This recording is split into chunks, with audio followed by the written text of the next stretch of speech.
السلام عليكم ورحمة الله وبركاته. حمدا لمن خلق الإنسان وعلمه البيان، والصلاة والسلام على رسول الله وعلى آله حزب الله وأصحابه جند الله، وبعد. فقد قال الله تعالى في القرآن العظيم والفرقان المجيد: أعوذ بالله من الشيطان الرجيم، بسم الله الرحمن الرحيم، إن الدين عند الله الإسلام. إذ قالت الملائكة يا مريم إن الله يبشرك بكلمة منه اسمه المسيح عيسى بن مريم وجيها في الدنيا والآخرة ومن المقربين. சங்கைக்குரிய உலமாக்களே, மரியாதைக்குரிய பெரியோர்களே, அன்பு சகோதரர்களே, அருமை தாய்மார்களே, சகோதரிகளே, எல்லாம் வல்ல அல்லாஹுவின் பேரருளும் நபிகள் நாயகம் ஸல்லல்லாஹு அலைஹி வஸல்லம் அவர்களது நல்லாசியும் நம் அத்தனை பேர் மீதும் நிலவுமாகும். அல்லாஹும் அவனது ரசூலும் எந்தெந்த காரியங்களை எடுத்து நடக்க வேண்டும் என்று நமக்கு கட்டளையிட்டுள்ளார்களோ அவை அனைத்தையும் எடுத்து நடக்கவும், எவைகளை தவிர்ந்து நடக்க வேண்டும் என்று உத்தரவு பிறப்பித்துள்ளார்களோ அவை அனைத்தையும் தவிர்ந்து நடக்கவும் ஆரம்பமாக எனக்கும் உங்களுக்கும் நான் வசியத்து செய்து கொள்கிறேன். அல்லாஹ் தௌஃபீக் செய்வானாக. ஆமீன். சங்கையான பெருமக்களே, தென்னிந்திய காயல்பட்டினம் புனித மஜ்லிஸுல் புகாரி ஷரீஃப் சபையின் 99வது வருடத்தின் 13ஆம் நாளாகிய இன்றைய தினம் சுமார் 276 ஹதீதுகள் இன்றைய பாடத்தில் இடம்பெற்றிருக்கிறது. கிதாபு பத்இல் ஹல்க், படைப்பினுடைய துவக்கம் என்று துவங்கும் இன்றைய பாடம் நபிமார்களினுடைய 22 நபிமார்களுடைய வாழ்க்கை குறிப்பையும் இன்றைய தினம் வழங்கியிருக்கிறது. அந்த 22 நபிமார்களிலிருந்து சையதுனா ஈசா அலைஹிஸ்ஸலாம் அவர்கள் குறித்த தகவல்களை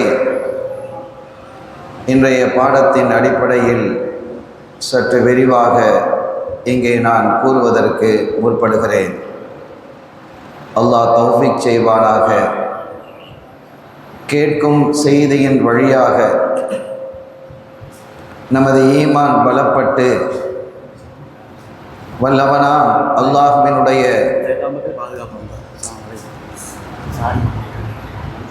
கருணையும் அன்பையும் பெறக்கூடியவர்களாக அல்லாஹ் நம்மை அமைத்து வைப்பானாக. இந்த மஜ்லிஸை கபூல் செய்வானாக. அருமையான பெருமக்களே, சையதுனா ஈசா அலைஹிஸ்ஸலாம் அவர்களுடைய பிறப்பு என்பது வித்தியாசமானது. நம்முடைய பார்வையில் அவர்கள் இறைவனின் தூதுவராக, ரூஹுல்லா என்ற புனித ஆவியாக, பனு இஸ்ரவேலர்களின் கடைசி நபியாக இந்த வையத்தில் உதித்தவர்கள். இதுதான் நம்முடைய அகீதா, நம்முடைய சித்தாந்தம்.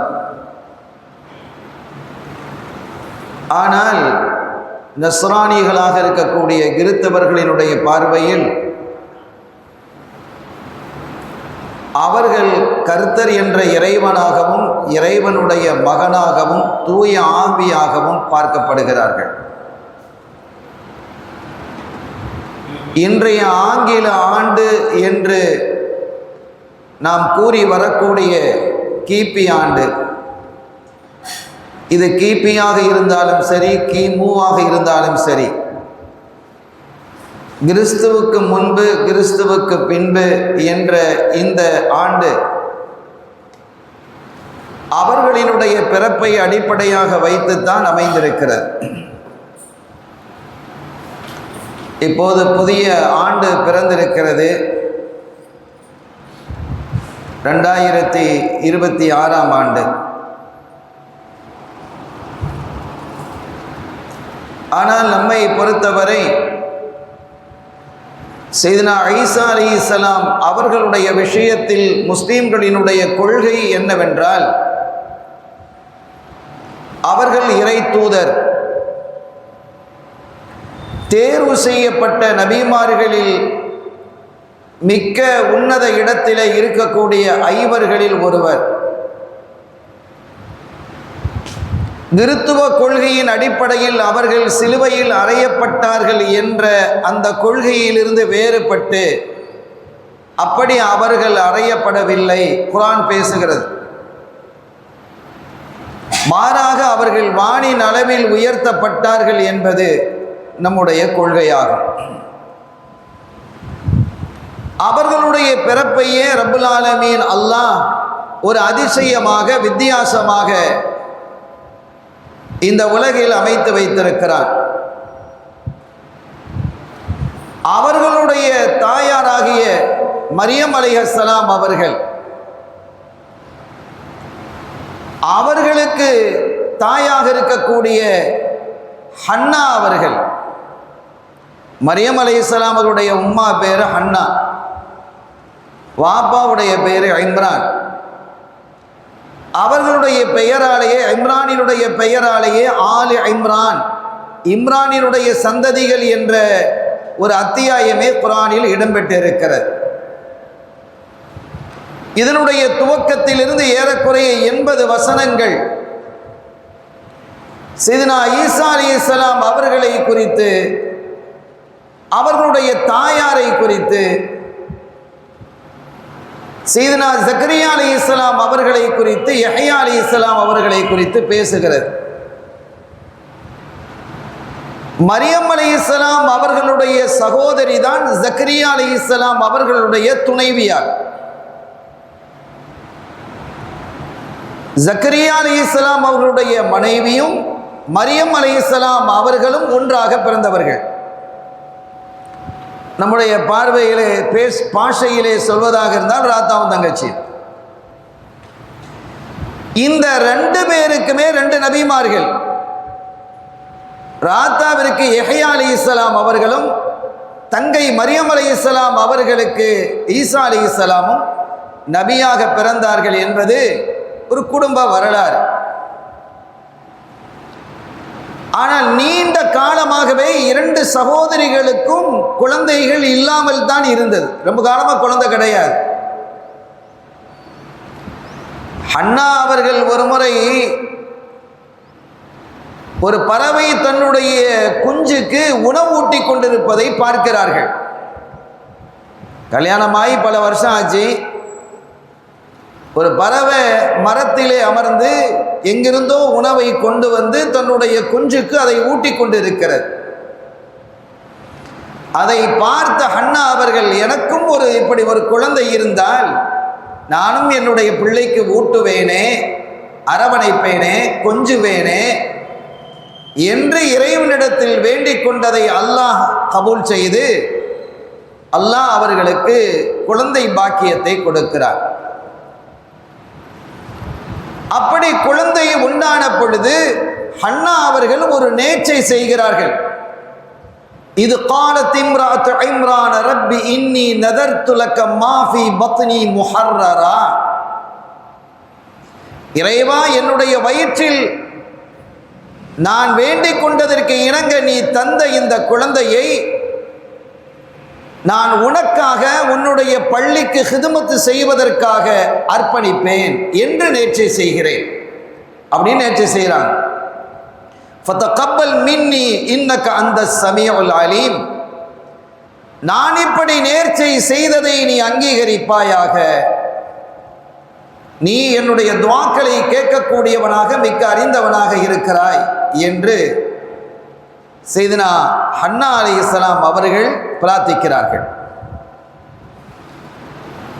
அப்படி பிரார்த்தித்து குழந்தையும் பிறக்கிறது. இது என்ன மாதிரி நேர்ச்சை என்றால், அந்த காலகட்டத்தில்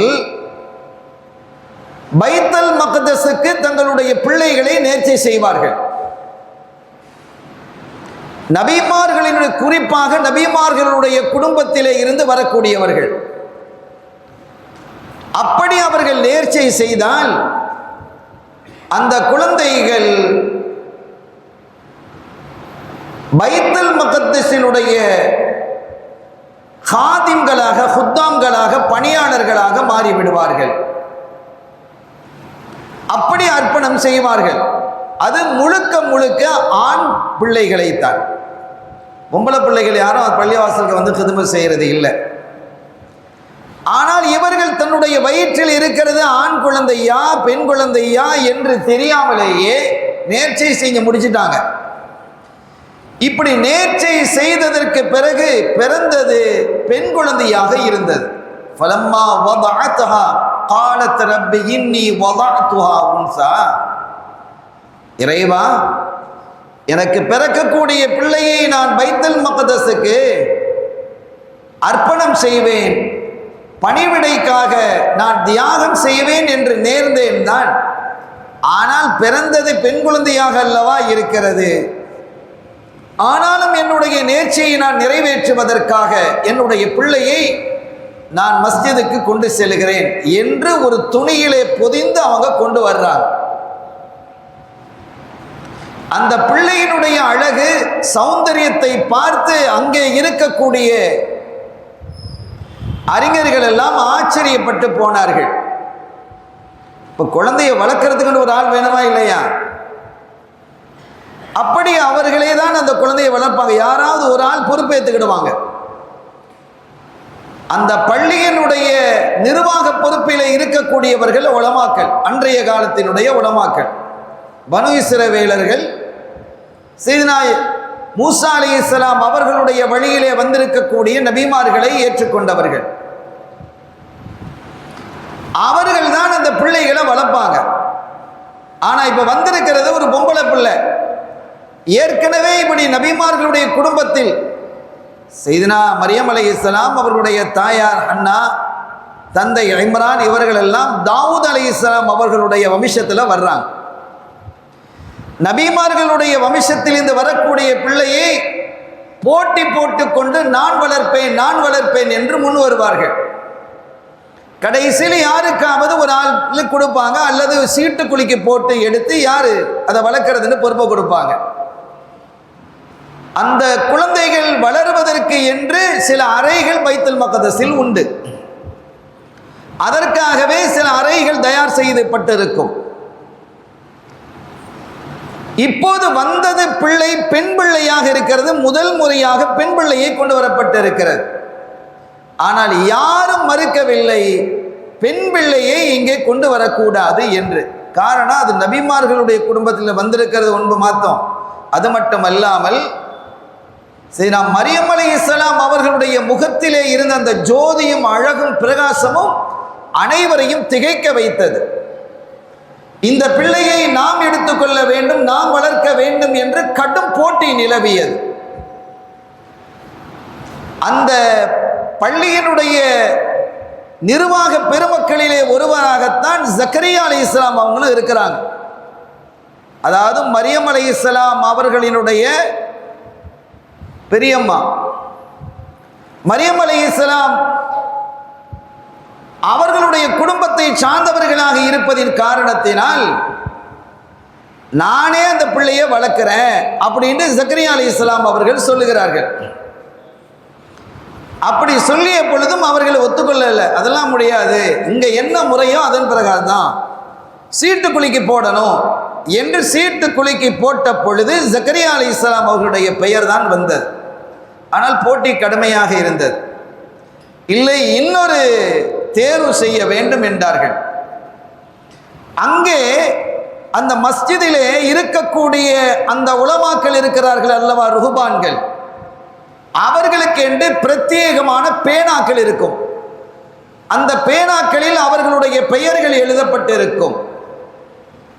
அந்த பெயர்களை பேனாவை கொண்டுதான் மார்க்க தீர்ப்புகளை அவர்கள் எழுதுவார்கள், மார்க்க விஷயங்களை அவர்கள் பதிவு செய்வார்கள். இந்த நிலையில் அந்த பேனாவை பைத்துல் மக்தஸை ஒட்டி ஓடக்கூடிய ஒரு சிறு ஓடையிலே போடுவது என்றும், யாருடைய பேனா அந்த ஓடையினுடைய நீரோட்டத்தை எதிர்த்து மேலே வருகிறதோ அவர்தான் அந்த பிள்ளையை வளர்ப்பதற்கான பொறுப்பாளர் என்று முடிவு செய்கிறாங்க. ஜக்கரியா அலைஹிஸ்ஸலாம் இப்போ தனியாளாக இருக்கிறாங்க, மற்ற எல்லாம் ஒன்றா சேர்ந்துக்கிட்டாங்க. மற்ற ருஹ்பான்கள், அதாவது அவருடைய பாஷையில் சொல்கிற அந்த பாதிரிகள், அறிஞர்கள், அவர்கள் எல்லாம் ஒன்று சேர்ந்து கொண்டு நம்மில் யாரிடமாவது இந்த பிள்ளையை வந்துடணும், நாம வளர்க்கணும் என்ற அந்த கூடுதல் ஆர்வத்தினால் இதை செய்தார்கள். ஜக்கரியா அலைஹிஸ்ஸலாம் அதையும் கபூல் செய்கிறாங்க. சரி, பரவாயில்ல, அப்படி செய்யலாம். அந்த பேனாவை போடப்பட்டது. அனைத்து பேனாக்களும் தண்ணீரில் அடித்து செல்லப்பட்டு ஜக்கரியா அலைஹிஸ்ஸலாம் அவருடைய பேனா மாத்திரம் அதை நீரை எதிர்த்து, நீரோட்டத்தை எதிர்த்து மேலே வந்தது. இப்போதும் திருப்திப்படாமல் அவர்கள் இன்னொன்றை சொன்னார்கள், இல்லை, நாம் பேனாவை போட வேண்டும், யாருடைய பேனா தண்ணீரிலே போகிறதோ அவர்கள் தான் அதை பொறுப்பேற்க வேண்டும் என்றார்கள். அப்போதும் ஜக்கரியா அலைஹிஸ்ஸலாம் அவர்கள் கபூல் செய்கிறார்கள். இப்படி மூன்றாவது முறையாக இந்த தேர்வு நடைபெற்ற பொழுதும் ஜக்கரியா அலைஹிஸ்ஸலாம் அவர்களே அதை வெற்றி கொள்றாங்க. அல்லாஹ்வுடைய தீர்மானம் ஜக்கரியா அலைஹிஸ்ஸலாம் வளர்க்கணும் அப்படிங்கிறது அல்லாஹ் தீர்மானிச்சிட்டான். அதற்கு பிறகும் அவர்களால் பதில் சொல்ல முடியாமல் அந்த முடிவை ஏற்றுக்கிட்டு ஜக்கரியா அலைஹிஸ்ஸலாம் அவர்களிடத்திலேயே வளர்ப்பதற்காக ஒப்படைக்கிறார்கள். நாளொரு மேனியும் பொழுதொரு வண்ணமுமாக அன்னை மரியம் அலைஹிஸ்ஸலாம் அவர்கள் அற்புதமாக வளர்றாங்க. அழகான வளர்ச்சி, அழகான தோற்றம், அறிவு, இபாதத்து, அவர்களுடைய நன்னடத்தை இவைகளெல்லாம் பார்த்து அங்க இருந்தவர்கள் எல்லாம் ஆச்சரியப்பட்டு போனார்கள். அதோடு மாத்திரமல்லாமல் சில பொழுது ஜக்கரியா அலைஹிஸ்ஸலாம் அவர்கள் மரியம் அலைஹிஸ்ஸலாம் அவர்களுடைய அறைக்குள் செல்லுவார்கள். அவங்க தானே வளர்க்குறாங்க. ஜக்கரியா அலைஹிஸ்ஸலாம் ஒரு நபியா இருக்கிறாங்க. அப்படி அறைக்குள் செல்லும் பொழுதெல்லாம் அங்கே வித்தியாசமான பழங்கள் அங்கே இருக்கிறது. குல்லமா தஹல அலைஹா ஜக்கரியல் மிஹ்ராப வஜத இந்தஹா ரிஸ்கா. அல்லாஹ் குறிப்பிட்டு காட்டுகிறான். ஆச்சரியப்படுவாங்க, அற்புதமான பழங்கள். அந்த பகுதியில் கிடைக்காத பழம் மாத்திரமல்ல, அந்த காலத்தில் கிடைக்காத பழமும் கூட. முந்தைய காலங்களில் எல்லாம் ஒரு குறிப்பிட்ட காலம் என்று இருந்தால் அந்த காலத்தில் தான் அந்த பழம் கிடைக்கும். இப்போ மாம்பழம் கிடைக்காது, ஆனாலும் கிடைக்கிறது. சீசன் இல்லைன்னாலும் விளைவிக்கிறாங்க. ஆனால் அந்த சீசனில் தான் அது முறையாக சரியான முறையில் அந்த பழங்கள் கிடைக்கும். கடந்த காலங்களில் சீசன் அல்லாத சமயங்களில் மரங்களில் பழங்களை முளைக்க வைக்க முடியாது. ஆனால் இன்றைய காலத்தில் அப்படி முளைக்க வைக்க முடிகிறது, பரவலாக செய்ய முடியாது. அது நாம் சொல்லுவது 2000 ஆண்டுகளுக்கு முன்பான நிகழ்வு இல்லையா? அப்ப 2000 ஆண்டுகளுக்கு முன்பாக இந்த விவசாய புரட்சி நடைபெறாத அந்த காலகட்டத்தில் அந்த பகுதியில் கிடைக்காத, அந்த காலத்தில் கிடைக்காத கனிகள் எல்லாம் இந்த அறைக்குள் இருப்பதை பார்த்து ஜக்கரியா அலைஹிஸ்ஸலாம் அவர்கள் ஆச்சரியப்பட்டு போனார்கள். இது எங்கிருந்து உனக்கு கிடைத்தது? அண்ணா லக்கி ஹாதா, மரியம், இது எங்கிருந்து உங்களுக்கு கிடைக்குது? அவங்க சொன்னாங்க, அல்லாஹ்வின் புறத்திலிருந்து எனக்கு கிடைக்கிறது. அவர்கள் புரிந்து கொண்டார்கள், சில சமயம் அவர்களுடைய அறைக்குள் பேச்சு சத்தம் கேட்கும், யாரும் இருக்க மாட்டார்கள். மலக்குமார்கள் அவர்களோடு வந்து பேசி செல்வார்கள். இப்படி அல்லாஹ்வினுடைய கட்டளைகள் அவர்களுக்கு வழங்கப்பட்டு வருகிறது. அல்லாஹ் அவர்களுக்கு உபதேசிக்கிறான் என்பதெல்லாம் தெரிந்த பொழுது ஜக்கரியா அலைஹிஸ்ஸலாம் அவர்கள் மரியம் அலைஹிஸ்ஸலாம் அவர்களினுடைய அந்த உயர்வை புரிந்து கொண்டார்கள். சில அறிஞர்கள் குறிப்பிடுவது போன்று மரியம் அலைஹிஸ்ஸலாம் அவர்கள் நபியத், அவர்கள் ஒரு பெண் நபி என்று குறிப்பிடுகிறார்கள். ஆனால் நம்முடைய உலமாக்கள், சுன்னத்துல் ஜமாத்தினுடைய உலமாக்களினுடைய கருத்தின் பிரகாரம் பெண்களில் எந்த நபியும் இல்லை என்பதுதான். ஆனால் நபிமார்களினுடைய அந்தஸ்துக்கு அடுத்தபடியாக விலாயத்தினுடைய அந்தஸ்து இருப்பது சித்தீக். நபிமார்களுக்கு அடுத்த ரேஞ்சில் இருக்கிறது யாருன்னா சித்திகீன்கள் தான். சரி, அபூபக்கர் சித்திக் நான் இருக்கிற மாதிரி அதிலே உட்பட்டவர்கள் தான் யார் என்றால் மரியம் அலைஹிஸ்ஸலாம் ஒரு சித்திகா என்கிறார்கள். இது குறித்து குர்ஆனும் பேசுகிறது, ஹதீதுகளும் பல ஹதீதுகள் சொல்லுகிறது. அந்த சித்திகாவினுடைய பட்டியலில் முதல் சித்திகா இந்த ஷரியாவில், ஸல்லல்லாஹு அலைஹி வஸல்லம் ஷரியாவிலே முதல் சித்திகா யார் என்றால் அன்னையர் திலகம் செய்தத்னா ஹதீஜா ரலியல்லாஹு தஆலா அன்ஹா அவர்கள்.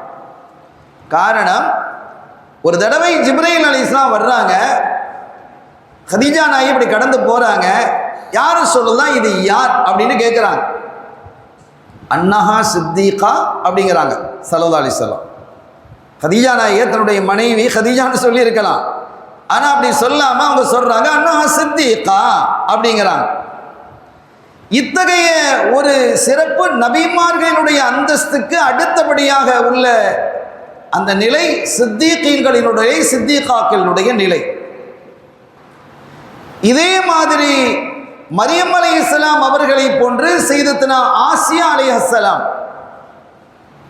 ஃபிரௌனுடைய மனைவியாக இருந்தவர். அதே மாதிரி குல்சூம் அலைஹிஸ்ஸலாம் மூசா அலைஹிஸ்ஸலாம் அவர்களினுடைய சகோதரி. இவர்கள் எல்லாம் சித்திகாவில் இடம்பெறுகிறார்கள் என்று பெருமக்கள் சொல்லுவர். அன்னையர் திலகம் செய்தத்னா ஹதீஜா ரலியல்லாஹு தஆலா அன்ஹா அவர்களினுடைய வாழ்வின் இறுதி பகுதியிலே ஸல்லல்லாஹு அலைஹி வஸல்லம் பக்கத்தில் இருக்கிறாங்க. அல்லாஹ்வின் சமூகம் தன்னுடைய துணைவியார் சேரப்போகிறார்கள் என்பதை புரிந்து கொண்ட அவர்கள் சொன்னார்கள், யா ஹதீஜா இதா லகீதி லராஈரகி ஃபக்ரிஉஹுன்ன மின்னி யஸ்ஸலாம். ஹதீஜா, உங்களினுடைய, நம்ம தமிழில் சக்களத்திகள் அப்படிமோ, இன்னொரு மனைவி இருந்தா லராயிருங்கிறது, அவர்களை நீங்கள் சந்தித்தால், என்னுடைய இனிமேல் வரக்கூடிய மனைவிமார்களை நீங்கள் சந்தித்தால் சொர்க்கலோகத்தில் நீங்கள் சந்திப்பீர்கள், அப்போது என்னுடைய சலாமை சொல்லுங்கள். அது யார் என்றால் மரியம் அலைஹிஸ்ஸலாம், ஆசியா அலைஹிஸ்ஸலாம், குல்சூம் அலைஹிஸ்ஸலாம். இந்த மூன்று பேரோடும் ஸல்லல்லாஹு அலைஹி வஸல்லம் அவர்களுக்கு திருமணம் சொர்க்கலோகத்தில் நடைபெறும். அந்த திருமண நிகழ்வில் கலந்து கொள்ளக்கூடிய நசீபை, பாக்கியத்தை அல்லாஹ் நமக்கும் நம் சந்ததிகளுக்கும் தருவானாக. அது ஒரு பெரிய நிகழ்வாக இருக்கும். பெரிய செல்வந்தர்கள் வீட்டு கல்யாணம்லாம் பார்க்குறோமா இல்லையா? சில கல்யாணங்கள் கப்பலில் வச்சு முடித்தான், கப்பலில் வைத்து கல்யாணங்கள் நடக்கிறது. ஆக விவரம் சில டெக்கரேஷனை பார்க்கும் போதெல்லாம் சில கல்யாணங்களில் ரொம்ப ஆச்சரியமானவைகளை பார்க்க முடிகிறது. ஆனால் அதையெல்லாம் தாண்டிய ஒரு அற்புதமான திருமணம் சோழலோகத்திலே நடக்கும். அது எல்லோரையும் சந்தோஷப்படுத்தக்கூடியதாக இருக்கும். கோடான கோடி மக்களுக்கு விருந்து உபசாரம் நடக்கும்.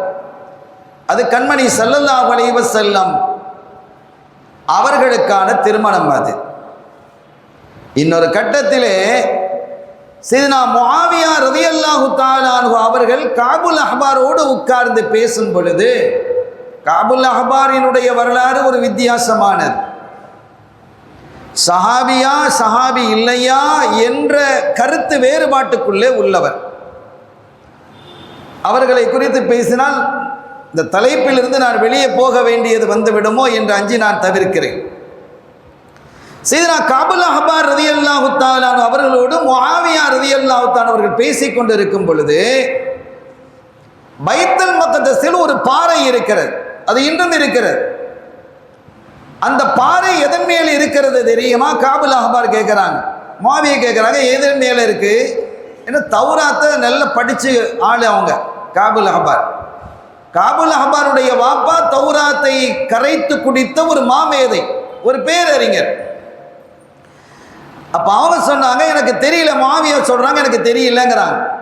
அது நஹ்லா என்ற ஒரு பேரிச்ச மரத்திற்கு மேலே தான் அந்த பாறை இருக்கிறது. அந்த மரத்தோடு ஒட்டி ஒரு அற்புதமான நீரோடை இருக்கிறது. நான் உங்களுக்கு ஒரு செய்தியை சொல்லட்டுமா? அந்த நீரோடை சுவன நதிகளில் ஒன்று. சுவன நதிகளிலிருந்து பிரிந்து வரக்கூடிய நீரோடை அது. அதன் அடிவாரத்திலே அமர்ந்து மரியம் அலைஹிஸ்ஸலாம் அவர்களும் ஆசியா அலைஹிஸ்ஸலாம் அவர்களும் சுவனவாதிகளுக்கான முத்து மாலைகளை கோர்த்து கொண்டிருக்கிறார்கள். கியாமத் வரைக்கும் இது நடந்துகிட்டு இருக்குங்கிறாங்க. அவர்கள் அதிலே அந்த பணியிலே அவர்கள் இருக்கிறார்கள். அந்த பணியை அல்லாஹ் அவர்களுக்கு கொடுத்திருக்கிறான் என்று குறிப்பிடுகிறார்கள். கண்ணியத்திற்குரிய பெருமக்களே, இத்தகைய ஒரு மாண்புக்கும் சிறப்புக்கும் உரியவர்கள் தான் மரியம் அலைஹிஸ்ஸலாம். நபி இல்லை என்றாலும், சித்தீகா என்ற அந்தஸ்தில் அவர்கள் இருந்தாலும், சில அறிஞர்களால் நபி என்று போற்றப்படக்கூடியவர்கள். ஆனால் அதை நாம் ஏற்கவில்லை. அருமையான பெருமக்களே, இப்படி ஒரு அற்புதமாக அவர்கள் வளர்ந்து வரக்கூடிய காலகட்டத்தில் தான் ஒரு மலக்கு அவர்களிடத்திலே சொல்லுகிறார்கள், அல்லாஹ் உங்களுக்கு ஒரு அற்புதமான குழந்தையை தருவான். இது காலத்தில் மலாயிகத்து யா மரியம் இன்னல்லாஹ யுபஷ்ஷிருகி பிகலிமத்தின் மின் ஹுஸ்முஹுல் மஸீஹு ஈஸா இப்னு மரியம். உங்களுக்கு ஒரு ஆண் குழந்தை பிறக்கும். அந்த ஆண் குழந்தை ஈசா, மரியமினுடைய மகன் ஈசா என்று அழைக்கப்படக்கூடிய ஆண் குழந்தை. வஜீஹன் ஃபித் துன்யா வல் ஆখিরা, இந்த வையத்திலும் ஆகிரத்திலும் அவருக்கு என்று ஒரு தனி சிறப்பு இருக்கும். ஒமினல் முகர்ரபீன், அல்லாஹ்வோடு நெருங்கிய, அல்லாஹ்வுக்கு மிக பிரியமானவர்களில் அவர் ஒருவராக திகழ்வார். வயுகல்லிமுன் நாஸ ஃபில் மஹ்தி வகஹலா வமினஸ் ஸாலிஹீன், அவர்கள் தொட்டிலிலே இருக்கும் பொழுதும் மக்களோடு பேசுவார்கள், வளர்ந்த போதும் பேசுவார்கள். அப்படி ஒரு அற்புதமான குழந்தையை அல்லாஹ் உங்களுக்கு தருவான் என்று மலக்கு சொன்னபோது, காலத் ரப்பி அன்னா யகூனு லீ வலத் வலம் யம்சஸ்னி பஷர், நான் கல்யாணம் முடிக்க இல்லை, எந்த ஆணும் என்னை தீண்டல்ல, தொடல்ல, அப்படி இருக்கும் பொழுது எனக்கு எப்படி குழந்தை பிறக்கும் என்றார்கள். கால கதாலிகில்லாஹு யஹ்லுகு மா யஷா வைதா கதா அம்ரன் ஃபஇன்னமா யகூலு லஹு குன் ஃபயக்கூன். அது அப்படித்தான், அல்லாஹ் நாடினால் நடந்துடும், அவன் உண்டாகு என்றால் உண்டாகிவிடும். அல்லாஹ் நம்மில் குழந்தை பாக்கியம் இல்லாதவர்களுக்கு குழந்தைகளை தருவானாக. கண்ணியத்திற்குரிய பெருமக்களே, அல்லாஹ் நீ உண்டாகு என்று சொன்னால் அது உண்டாகி விடும். அது அப்படித்தான், இதான் நடக்க போகுது அப்படின்னு அந்த மலக்கு சொல்றாங்க. அதற்கு பிறகு மரியம் அலைஹிஸ்ஸலாம் பொதுவாக அவங்க பைத்துல் மக்திஸ்லேயே இருப்பாங்க, அதிகமாக வெளியிலே செல்வது இல்லை. அவங்க வெளியிலே செல்வதாக இருந்தால் எப்போ அவங்க வீட்டுக்கு போவாங்கன்னா, தூய்மை இல்லாத ஹைதுடைய காலத்தில் போவாங்க, அல்லது அவசியமான தேவை இருந்தால் வீட்டுக்கு போவாங்க. அதை தவிர்த்து குளிப்பதற்காகவும் அதை விட்டு வெளியில் வருவாங்க. அப்படி ஒரு முறை குளிப்பதற்காக அவர்கள் வந்திருந்த பொழுது அவர்கள் திரையை கட்டியிருப்பார்கள் அங்கே, அதுக்குள்ள குளிக்கிறதுக்கு போறாங்க. வெளியில ஒரு ஆண் நிற்பது தெரிகிறது. இன்னி அஊது பிர் ரஹ்மானி மின்க இன் குந்த தகியா, நான் அல்லாஹ்விடத்திலே உன்னை விட்டு பாதுகாப்பு தேடுகிறேன். இன் குந்த தகியா, நீ இறையச்சம் உள்ளவனாக இருந்தால் இந்த இடத்தை விட்டு அகன்று விடு என்று அந்த நபரை பார்த்து மரியம் அலைஹிஸ்ஸலாம் சொல்றாங்க. ஏங்க நிக்கிற, ஒரு பொம்பளை குளிக்கிற இடம் இல்லையா, இங்க நீங்க நிக்கலாமா, இந்த இடத்தை விட்டு நீங்க போங்க. இன் குந்த தகியா, நீங்கள் தகியாவாக இருந்தால் இந்த இடத்தை விட்டு அகன்றிடு. தக்கியாவுக்கு இன்னொரு விளக்கத்தை முஃபஸ்ஸிரீன்கள் சொல்வார்கள். அந்த காலத்தில் தக்கி என்று ஒருத்தன் இருந்தான். அவன் விவகாரமானவன், வில்லங்கமானவன், நன்னடத்தை உள்ளவன் அல்ல. நீ தக்கையாவாக இருந்தால் இந்த இடத்தை விட்டு அகன்று விடு. அப்படியும் அதற்கு அர்த்தம் கொடுக்கலாம்.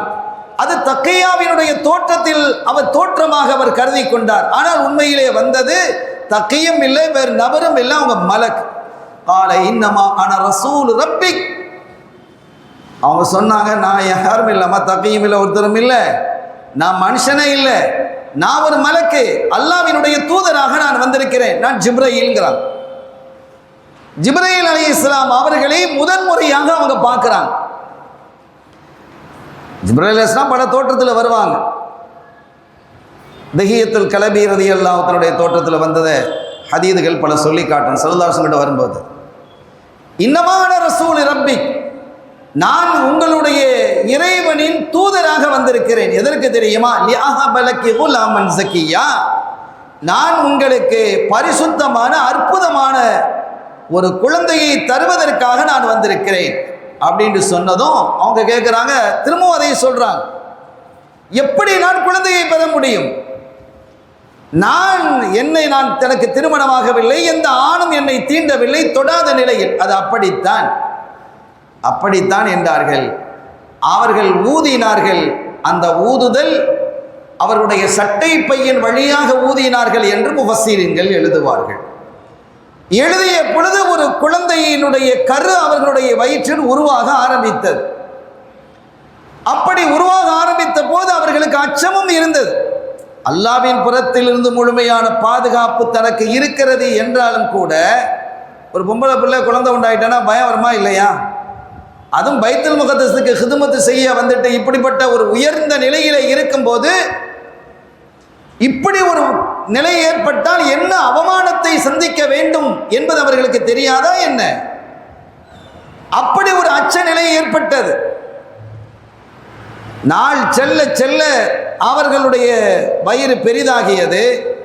இதை முதலாவதாக உணர்ந்து கொண்டது, தெரிந்து கொண்டது யார் என்றால் அந்த குடும்பத்திலே உள்ள சையதுனா மரியம் அலைஹிஸ்ஸலாம் அவர்களுடைய சாட்சி மகனார் யூசுஃபுன் நஜ்ஜார். அவர் ஒரு சாலிகான மனிதர் தான், இளைஞர், அண்ணன், காக்கா முறை.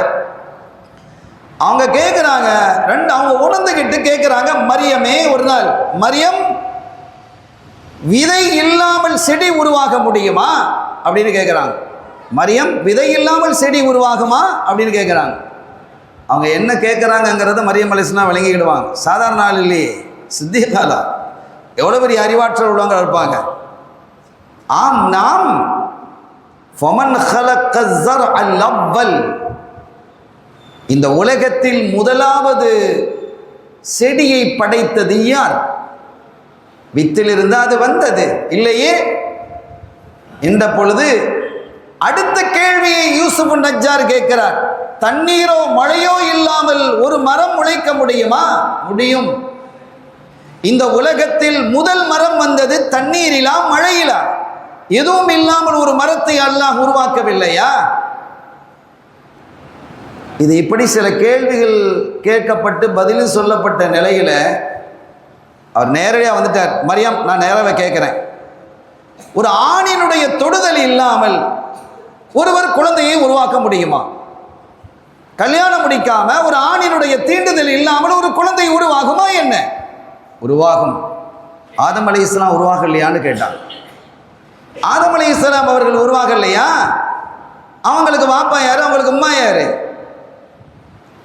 ஆனால் மரியம் அலைஹிஸ்ஸலாம் அவர்களுடைய மகாம் எத்தகையது என்பதை விளங்கிக் கொண்டவர் தான் யூசுஃப் நஜ்ஜார் ரஹ்மஹுல்லாஹ். அவர் ஒரு பெரிய மகான். அப்போ அவங்க சொன்னாங்க, மரியம், நான் ஒருபோதும் உன்னை சந்தேகிக்க மாட்டேன். தப்பான எண்ணங்கள் என்னுடைய கல்விலே இல்லை. உன்னுடைய மகாம் என்ன என்பது எனக்கு தெரியும். ஆனால் மக்கள் உன்னை பற்றி எப்படி பேசுவார்கள் என்ற அச்சம் எனக்கு வருகிறது. இது எப்படி சாத்தியமானது என்றும் எனக்கு புரியல. கல்யாணம் முடியல, நீ தப்பும் பண்ணல, தப்பு பண்ணக்கூடிய பிள்ளையும் இல்லை, அது எனக்கு நல்லாவே தெரியும். ஆனால் மக்கள் மன்றிலே உன்னை எப்படி பார்ப்பார்கள்? உன்னோடு யாரை இணைத்து பேசுவார்கள் என்றால் என்னை இணைத்து பேசுவார்களோ என்ற பயமும் எனக்கு இருக்கு. அப்படி பேச்சு நடந்தது பின்னால. வருமா இல்லையா? அந்த அச்சம் எனக்கு இருக்கிறது. என்னதான் நடந்தது எனக்கு அது தெரிவி என்று சொன்ன பொழுது நடந்த நிகழ்வை, மலக்குமார்கள் வந்ததை, ஜிப்ரீல் அலைஹிஸ்ஸலாம் அவர்கள் வந்ததை, அவர்கள் சொல்லியதை எல்லாத்தையும் அப்படி விவரமாக சொல்றாங்க. இரண்டாவதாக இவர்களுடைய இந்த கற்பத்தை அறிந்தது யார் என்று சொன்னால் மரியம் அலைஹிஸ்ஸலாம் அவர்களுடைய சகோதரியாக இருக்கக்கூடிய ஜக்கரியா அலைஹிஸ்ஸலாம் அவர்களுடைய மனைவி, அவங்க அக்கா ராத்தா. அவங்க ஒரு நாள் வீட்டில் இருக்கும்போது கேட்குறாங்க, மரியம் உனக்கு தெரியுமா நான் குழந்தை உண்டாயிருக்கிறேன்? ஜக்கரியா அலைஹிஸ்ஸலாம் அல்லா வயசாயிட்டாங்க. அல்லா இடத்துல கேட்குறாங்க, யா ரப்பி எனக்கு ஒரு குழந்தையத்தா அப்படின்னு ஜக்கரியா அலைஹிஸ்ஸலாம் கேட்குறாங்க. ஆனால் நீண்ட காலமாக அவர்களுக்கு குழந்தை இல்லாமல் அவர்களுக்கு ஒரு அறிவிப்பு செய்யப்பட்டது, ஜக்கரியா அலைஹிஸ்ஸலாத்து வஸ்ஸலாம் உங்களுக்கு ஒரு ஆண் குழந்தை பிறக்கும், அதற்கு யஹ்யா என்று பெயர் சூட்டுங்கள். அல்லாஹ் அப்படியே அறிவிக்கிறான்,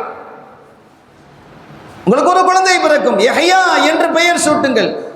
அவங்க ஆச்சரியப்பட்டு போனாங்க, நான் கிழவனாயிட்டேன், என்னுடைய நரம்பு எலும்புகள் எல்லாம் பலகீனம் அடைந்து விட்டது, வாழ்க்கை வாழ்வதற்கான ஆற்றல் சக்தி எனக்கு இல்லை, என்னுடைய மனைவியோ மலடியாக இருக்கிறார், எப்படி எங்களுக்கு குழந்தை பிறக்கும்? அதுதான் அல்லாஹ்வுடைய ஆற்றல். குழந்தை பிறந்தது. அப்போ அவங்க குழந்தை உண்டாயிட்டாங்க, யஹ்யா அலைஹிஸ்ஸலாம் அவங்களும் உண்டாயிருக்கிறாங்க. அப்படி உண்டாகி இருக்கக்கூடிய அதே காலகட்டத்தில் தான் மரியம் அலைஹிஸ்ஸலாம் அவர்களும் குழந்தை உண்டாயிருக்கிறாங்க, ஈசா அலைஹிஸ்ஸலாம் அவங்களும் உண்டாயிருக்கிறாங்க. சம காலம் அது. இப்போ மரியம் அலைஹிஸ்ஸலாம் அவர்களை அவங்களோட அக்காவை சந்திக்கும் போது அவங்க சொல்றாங்க, மரியம் உங்களுக்கு தெரியுமா நான் குழந்தை உண்டாயிருக்கிறேன் அப்படின்னு சொன்னாங்க. மரியம் அலைஹிஸ்ஸலாம் சொன்னாங்க, நானும் குழந்தை உண்டாயிருக்கிறேன் அப்படின்னாங்க. அப்படின்னா ஆச்சரியமா இருக்கணும்ல, என்ன நீ எப்படி, நான் குழந்தை உண்டானா சரி, நீ எப்படி குழந்தை உண்டாக முடியும் கேள்வி கேட்டிருக்கணுமா இல்லையா? அப்படி ஒரு கேள்வி அவங்களுடைய சகோதரி கேட்கல. மரியத்தினுடைய மகத்துவம் என்ன என்பது அவர்களுக்கு தெரியும். அப்படியே கட்டி அணைத்து முத்தமிட்டு கொண்டு அவங்க சொன்னாங்க, இன்னியாரா மாஃபி பத்னி யஸ்ஜுது லிமாஃபி பத்னிக்க, எனக்கு தெரியும் உனது வயிற்றில் ஒரு குழந்தை வளர்கிறது என்பது எனக்கு தெரியும். நீ சொல்லலாம், நான் வழங்கிக்கிட்டேன். எனக்கு எப்படி தெரியும் தெரியுமா? என் வயிற்றில் இருக்கக்கூடிய குழந்தை, நீ இந்த பக்கமெல்லாம் என்கிட்ட வரும்பொழுதெல்லாம் என் வயிற்றில் இருக்கக்கூடிய குழந்தை உன் வயிற்றில் இருக்கக்கூடிய குழந்தைக்கு சுஜூது செய்வதை நான் உணர்கிறேன் என்கிறார். இனியாரா மாஃபி பத்னி யஸ்ஜுது லிமாஃபி பத்னிகி, உனது வயிற்றிலே இருக்கக்கூடிய குழந்தைக்கு எனது வயிற்றிலே இருக்கக்கூடிய குழந்தை சுஜூது செய்வதை நான் அறிகிறேன் என்கிறார்கள். இந்த சுஜூதை குறித்து அறிஞர்கள், முஃபஸ்ஸிரீன்கள், உலமாக்கள் எழுதுவாங்க. முந்தைய காலகட்டத்தில் சுஜூது என்பது பிறருக்கு சுஜூது செய்வது ஆகமாக்கப்பட்டிருந்தது. ஆதம் நபிக்கு மலக்குமார்கள் சுஜூது செய்தது, யூசுப் அலைஹிஸ்ஸலாம் அவர்களுக்கு அவர்களுடைய பெற்றோர் அவர்களுடைய சகோதரர்கள் சுஜூது செய்தது. அது அந்த ஷரியாவில் இருந்தது. அப்படி அந்த அடிப்படையில் தான் அந்த காலகட்டத்தில் இது ஆகமாக்கப்பட்டிருந்தது. ஷரியத்துல் உம்மத் முஹம்மதியாவில் யாரும் யாருக்கும் சுஜூது செய்ய முடியாது, அது தடை செய்யப்பட்டு விட்டது. அது அந்த காலத்தில் இருந்தது. அல்லது உன்னுடைய இந்த சுஜூது என்பது, சில அறிஞர்கள் எழுதுகிறார்கள், சுஜூது என்பது சுஜூது அல்ல, பணிவது, மரியாதை செய்வது என்பதுதான் அதனுடைய கருத்து. நடந்ததை அத்துணை பேரும் அங்கீகரிக்கிறார்கள் இந்த வார்த்தையை. ஆக மரியம் அலைஹிஸ்ஸலாம் அவருடைய சகோதரி சொல்றாங்க, உன் வயிற்றில் இருக்கக்கூடிய குழந்தையை நோக்கி என் குழந்தையை சுஜூது செய்வதை நான் அறிகிறேன் மரியம் அப்படிங்கிறான். எனக்கு தெரியும் உன் வயிற்றில் குழந்தை வர்றது. மரியம் அலைஹிஸ்ஸலாம் சொல்றாங்க, இதா குந்து ஹலௌது ஹத்ததனி ஃபகல்லமனி, சகோதரியே நான் தனியாக இருந்தால் இந்த வயிற்றில் இருக்கக்கூடிய குழந்தை என்னோடு பேசும், சில செய்திகளை எனக்கு அறிவிக்கும், வயிற்றில் இருந்து கொண்டே என்னோடு பேசும். வைதா குந்து பைனன் நாஸ், நான் மக்கள் மன்றிலே இருந்தால், மக்களோடு இருந்தால், சப்பஹ ஃபீ பத்னி, என்னுடைய வயிற்றில் இருந்து கொண்டே அது தஸ்பீஹ் செய்வதை நான் கேட்பேன். ஈசா அலைஹிஸ்ஸலாம் வயிற்றில் இருந்துக்கிட்டே தஸ்பீஹ் செய்கிறது நான் கேட்குறேன். இப்படி அந்த குழந்தை முறையாக வளர்ந்து வருகிறது. ஒரு காலகட்டத்தில் செய்திகளை வெளியில் தெரியாது, ஏன்னா அவங்க ஆண்களை யாரையும் சந்திக்கிறது இல்லை, பெண்களையும் பெரும்பாலும் சந்திக்கிறது இல்லை, பள்ளியினுடைய ஹிதுமாத்துகள்லையும் அவங்க இருப்பாங்க, அவங்களுக்குண்டு ஒரு அறை இருக்கு. இப்போ அந்த மகான் பிரசவ நேரம் நெருங்கிய பொழுது அவர்கள், நாம் மேலே சொன்னோம் இல்லையா, காபுல் அஹ்பார் சொன்ன அந்த பாறைக்கு பக்கத்திலே அவர்கள் சென்றார்கள். அப்படி செல்லுமாறு அவர்களுக்கான உத்தரவு. அங்கே அந்த பாறைக்கு சுமந்து கொண்டு இருப்பது ஒரு பேரித்தம் மரம் என்று நாம் சொன்னோம் காபுல் அஹ்பாருடைய செய்தியில். அந்த மரத்தடியிலே போய் அமரச் சொல்லப்பட்டது. அமர்ந்தாங்க. அங்கே அவர்களுக்கு பிரசவம் ஏற்பட்டது. وَهُزِّي إِلَيْكِ بِجِذْعِ النَّخْلَةِ تُسَاقِطُ عَلَيْكِ رُطَبًا جَنِيًّا. அல்லாஹ் சொன்னா, நீங்க என்ன செய்யுங்க, அந்த மரத்தினுடைய அடிப்பகுதியை பிடித்து உழுப்புங்கள் மரியம், அதிலிருந்து கனிகள் உதிரும். ருத்தபு உனிர். இந்த ருத்தபுன்னு ஒரு பேரிச்சம்பழம் இருக்குல்ல, அந்த ருத்தபு உதிரும், அதை சாப்பிடுங்கள். இந்த ருத்தபை குறித்து அறிஞர்கள் எழுதுவார்கள், முஃபஸ்ஸிரீன்கள் எழுதுவார்கள், யார் குழந்தை உண்டாகி இருக்கிறார்களோ அவர்கள் எல்லாம் இந்த ருத்தபை சாப்பிட்டால் அந்த குழந்தை ஆரோக்கியமாக இருக்கும். அத்இமு நிசாஅக்குமுல் வலத ருத்தபா ஃபஇல்லம் யகுன் ருத்தபுன் ஃபதம்ருன். ஒருவேளை அந்த ருத்தபு என்பது கிடைக்கவில்லை என்றால் ஒரு பிற பேரித்தம்பங்களை நீங்க என்ன கொடுக்கலாம். ஸல்லல்லாஹு அலைஹி வஸல்லம் அவர்கள் இந்த பேரித்த மரத்துகை குறித்து சொல்லும் பொழுது அக்ரிமு அம்மத்துக்குமுன் நஹ்லா அப்படிங்கிறாங்க. அக்ரிமு அம்மத்துக்குமுன் நஹ்ல, உங்களுடைய மாமி என்கிறார்கள் இந்த பேரிச்சம்பழத்தை, அதை கண்ணியப்படுத்துங்கிறாங்க. பேரீச்ச மரத்தை உங்களுடைய மாமி என்கிறார்கள். அது எப்படி மாமி என்பதை குறித்து அறிஞர்கள் எழுதும் பொழுது, இந்த ஹதீஸுக்கு விளக்குரை எழுதும் பொழுது, ஆதம் அலைஹிஸ்ஸலாம் அவர்களை தன்னுடைய கையால் அல்லாஹ் படைச்சான், மண்ணிலிருந்து படைத்தான் இல்லையா, படைத்ததற்கு போக மிச்சம் இருக்கக்கூடிய அந்த மண்ணிலிருந்து பேரீச்ச மரத்தை படைத்தான், நஹ்லை படைத்தான். எனவே அது உங்களுக்கு மாமி என்கிறார்கள் முஹம்மதுர் ரசூலுல்லாஹி ஸல்லல்லாஹு அலைஹி வஸல்லம் அவர்கள். இது குறித்து விரிவாக முஃபஸ்ஸிரீன்கள் எழுதுறாங்க. ரொம்ப அற்புதமான செய்திகளில் குறிப்பிடுகிறார்கள். நான் காலத்தை கவனத்தில் கொண்டு நான் சரியான நேரத்துக்கு இன்ஷா அல்லாஹ் நிறைவுபடுத்த வேண்டும். அதற்கு பிறகு குழந்தை அவர்கள் பெற்றெடுத்து கொண்டு அவர்கள் வரும் பொழுதுதான் இந்த தகவல் எல்லாம் பெரிதாக வெளியிலே பரவி, மரியம் குழந்தை பெற்றெடுத்திருக்கிறாமா, மரியம் குழந்தை பெற்றெடுத்திருக்கிறாவா, எப்படி அவள் கல்யாணம் ஆகலையே என்று மக்கள் பெரும் கூட்டமாக அவரை நோக்கி வந்தார்கள். யா உக்த ஹாரூன மா கான அபூகி இம்ரா ஸௌஇன் வமா கானத் உம்முகி பகியா. ஹாரூனுடைய சகோதரியே. இந்த ஹாரூன் என்றால் யார் என்பதில் பல கருத்துகள் இருக்கிறது. ஒரு கருத்து, மரியம் அலைஹிஸ்ஸலாம் அவர்களுக்கு ஹாரூன் என்ற ஒரு சகோதரர் இருந்தார், இம்ரானுடைய மகன். அந்த ஹாரூன் ஒரு சாலிஹான மனிதர். உங்க வாப்பா அற்புதமான மனிதர், உங்க அண்ணன் காக்கா அற்புதமான மனிதர், உங்க உம்மா ஸ்ரீதேவியான ஒரு மனிதர், நபிமார்களுடைய குடும்பத்தில் வந்தவங்க. இவங்க யார் இப்படி நடந்துக்கிடலே, நீயே இப்படி நடந்த நீ. அவர்களால் பேச முடியவில்லை. அல்லாஹ் பேச முடியாத நிலைக்கு அவர்களை கொண்டு வந்து, நான் பேச மாட்டேன், நீங்க பேசுறதா இருந்தா இந்த பிள்ளையோட பேசுங்கன்னு இஷாரா செய்தார். அதெல்லாம் குர்ஆன் பேசுகிறது. நான் பேச மாட்டேன், நீங்கள் என்ன ஏதாவது பேசுவதாக இருந்தால், கேட்பதாக இருந்தால் இந்த பிள்ளையோட நீங்க பேசுங்க அப்படின்னு அவங்க இஷாரா செய்யறாங்க. அப்ப அவங்க கேட்டாங்க, எனக்கு பைத்தியமா, பிள்ளைய இப்பதான் பெத்துட்டு வந்திருக்கிற, தொட்டில போட வேண்டிய பிள்ளைய, அதற்கு பாலையும் தயிரையும் பிரித்து பார்க்க தெரியாத ஒரு பிள்ளையை, அவங்க அப்படிதான் பேசினாங்க. பால் எது தயிர் எது என்று பிரித்து பார்க்க தெரியாத ஒரு பிள்ளை இடத்திலே போய் நீ நாங்க கேட்கிற கேள்வியை கேட்க சொல்றியே, எனக்கு அறிவு இருக்கா, நீ என்ன இப்படி மாறி போயிட்ட, உன்னை நாங்க எப்படி வைத்திருந்தோம், எவ்வளவு மரியாதையா வச்சிருந்தோம், இதற்கு முன்பாக இந்த பைத்துல் முகத்தஸை நிர்வகிக்கக்கூடிய பெண்கள் யாராவது இருந்தாங்களா அந்த ஹிதமத்திலே? முதல் முறையாக முதல் பெண்ணாக நீ இடம்பெற்று இருக்கிறாய். இத்தகைய சிறப்பு, இத்தகைய மகத்துவம், மாண்பெல்லாம் உனக்கு வழங்கியதற்கு பிறகு நீ இப்படி நடந்து கொண்டால் அது சரியா என்று கேட்டால், அந்த பச்சை குழந்தைகிட்ட ஒரு நாள் கூட ஆகல பிறந்த அந்த பிள்ளைகிட்ட பேச சொல்றியே நீங்க பேசுறேன்டா பேசுங்க, இல்லைன்னா என்னை விட்டுருங்க அப்படிங்கிற மாதிரி சைகனையிலேயே அவங்க சொல்லிக்கிட்டு இருக்கிறாங்க. அந்த நேரத்தில் குழந்தை வாய் திறந்து பேசியது, கால இன்னி அப்துல்லா ஆத்தானியல் கிதாப வஜஅலனி நபியா. நான் அல்லாஹ்வினுடைய அடிமை, நான் அல்லாஹ்வினுடைய குழந்தை பேசுது. அந்த முதல் நாள் பிறந்த குழந்தை பேசுது, அல்லாஹ் எனக்கு வேதத்தை தருகிறான், என்னை நபியாகவும் ஆக்கியிருக்கிறான். இப்போ வயிற்றில் இருக்கும்போதே நபியாக இருக்கிறாங்க. சையதுனா ஈசா அலைஹிஸ்ஸலாம் அவர்கள் தாயினுடைய வயிற்றில் இருக்கும் பொழுதே நுபுவத்து வழங்கப்பட்டவர்கள். ஏன்னா அதனால தான் அம்மாவுடைய பேசிக்கிட்டு இருந்தாங்க. قال إني عبد الله آتاني الكتاب وجعلني نبيا. அல்லாஹ் என்னை நபியாக ஆக்கியிருக்கிறான், வேதத்தை தந்திருக்கிறான். அந்த மக்களை அரண்டுட்டாங்க. இந்த செய்தி பரவலாக போன போது அன்றைய காலத்தில் இருந்த யூதர்கள், பனு இஸ்ரவேலர்கள் தான், இவங்களும் பனு இஸ்ரவேலர்கள் தான், ஆனால் அதில் சில குழுக்கள் இருந்தது.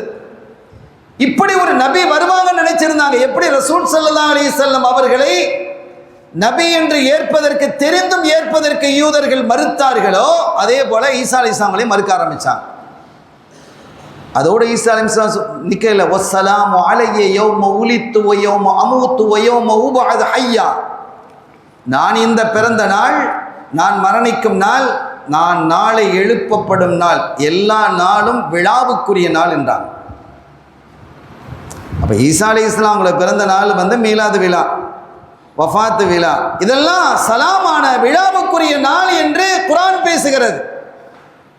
அப்போ ரசூலுல்லாஹி ஸல்லல்லாஹு அலைஹி வஸல்லம் அவர்கள் பிறந்த நாள் என்பது விழாவுக்கெல்லாம் பெரிய விழா இல்லையா? ஈசா அலைஹிஸ்ஸலாம் பிறந்த நாளே விழான்னு சொன்னால், அதெல்லாமல் இன்னும் சில அவங்களுடைய மோஜிசாத்துக்கள் நடந்த நிகழ்வையும் விழாவுக்குரிய நாள் என்று குர்ஆன் பேசுகிறது, மாயிதா. இனி நாளடைவில் அவர்களை ஒரு குழு ஏற்றுக்கொண்டது, ஒரு குழு மறுத்தது. எல்லாம் பனு இஸ்ரவேலர்கள் தான். மறுத்ததோடு மாத்திரமல்லாமல் அவர்களுக்கு சங்கடங்களையும் தர ஆரம்பித்தது. ஒரு சமயத்தில் பாரசீகம், ஸல்லல்லாஹு அலைஹி வஸல்லம் பிறந்த போது பாரசீகத்தில் இருந்து அங்கே தான் சிலை வணக்கங்கள் அதிகமாக இருந்தது. சிலைகள்லாம் விழுந்து நம்ம படிக்கிறோம் இல்லை. ஈசா அலைஹிஸ்ஸலாம் அவர்கள் பிறந்த அன்றும் அந்த பாரசீகத்தில் இருக்கக்கூடிய மஷ்ரிக் மக்ரிபில் இருக்கக்கூடிய சிலைகள் எல்லாம் கீழே விழுந்தது. அதை பார்த்து அன்றைய காலத்தினுடைய அரசன், இது என்ன ஆச்சரியம், இதை விசாரிங்கன்னா. அப்படி விசாரித்த பொழுது இப்படி ஒரு நபர் பிறந்திருக்கிறார், ஒரு குழந்தை பிறந்திருக்கிறது, தந்தை இல்லாமல் பிறந்திருக்கிறது, தொட்டிலேயே பேசியதா. இன்னைக்கு வளர்ந்துடுச்சு. அது அவங்க கண்டுபிடிக்க காட்டிய நாளாச்சு. இன்னைக்குன்னா ஈஸியாக கண்டுபிடிச்சிடலாம், அது நாடு கடந்து கண்டுபிடிக்கணும் இல்லையா? இதை கேள்விப்பட்ட உடனே அந்த மன்னர் ஒரு நல்ல மன்னராக இருந்ததால் ஈசா அலைஹிஸ்ஸலாம் அவர்களுக்கும் மரியம் அலைஹிஸ்ஸலாம் அவர்களுக்கும் நிறைய பொருள்களை ஹதியாவாக கொடுத்து அனுப்புகிறார். அந்த பொருள்கள் எல்லாம் இங்கே வந்து சேருது. அப்படி வரும்பொழுது சிரியாவை தாண்டி வரணும். சிரியாவினுடைய மன்னர் கேட்கிறார், என்ன இது அப்படின்ட்டு. எங்கள் மன்னர் இந்த மரியம் அலைஹிஸ்ஸலாம் அவர்களுக்கும் ஈசா அலைஹிஸ்ஸலாம் அவர்களுக்கும் கொடுத்த அன்பளிப்பு என்று சொல்லப்படுது. அப்படியா, அப்போ நானும் அன்பளிப்பு தர்றேன் அப்படின்ட்டு. ஆனால் அவர் வந்து அன்பளிப்பு தர்றது நல்ல விஷயத்துக்கு இல்லை. அது என்னங்கிறத பார்த்து நாளைக்கு நம்முடைய ஆட்சியை இவர் பிடித்து விடுவாரோ, நம்முடைய ஆட்சியை போக்கி விடுவாரோ என்ற அச்சத்தில், ஏன்னா அவரோட பகுதி அது, அவருடைய அதை எப்படி இவரை ஒடித்து விடலாம், ஓய்த்து விடலாம், இல்லாமல் ஆக்கி விடலாம் அப்படிங்கிற அடிப்படையில் அவர் அன்பளிப்பு அனுப்புகிறார். இந்த அன்பளிப்புலாம் வந்து சேருது. அதற்கு பிறகு மன்னரினுடைய பிரச்சனை. அதே மாதிரி அந்த யூதர்களினுடைய ஒரு சமூகத்தினுடைய பிரச்சனைகள், இதையெல்லாம் சந்தித்த மரியம் அலைஹிஸ்ஸலாம் அவர்களுக்கெல்லாம் சொன்னால், நீங்கள் இங்கேருந்து புறப்பட்டுருங்க, ஈஜிப்டுக்கு போங்க, மிஸ்ருக்கு போயிடுங்க. அந்த மிஸ்ருக்கு அவங்க எங்கள் பிள்ளையோடு வர்றாங்க, பிள்ளையை தூக்கிட்டு அங்கேயே வந்துட்டாங்க. அங்கே மிஸ்ரிலேயும் இவர்களுடைய சிறப்பு பரவி இருக்கிறது. அப்போது கொஞ்சமாக அந்த ஊரினுடைய தலைவர் தன் வீட்டில் தங்க வச்சுக்கிட்டார் மரியாதையாக. அப்படி அந்த வீட்டிலே தங்கி வளர்ந்து வரும் பொழுது இப்போ ஈசா அலைஹிஸ்ஸலாம் அவர்கள் கொஞ்சம் வளர்ந்துட்டாங்க, 5-6 வயசாயிடுச்சு. அந்த சமயத்தில் அந்த வீட்டில் ஒரு திருட்டு, ஒரு பெரிய பொருள், முக்கியமான ஒரு பொருள், விலை மதிப்பற்ற பொருள், விலை மதிக்க முடியாத பொருள் திருட்டு போயிடுச்சு. இப்படி திருட்டு போன போது ஒரு பெரிய கலோபரம் ஏற்பட்டு, இது யார்கிட்ட திருட்டு இருப்பா அப்படின்ட்டு, புதுசாக வந்து இவங்க திருட்டு இருப்பாங்களோ அப்படிங்கிற மாதிரிலாம் மனசு வருமா இல்லையா?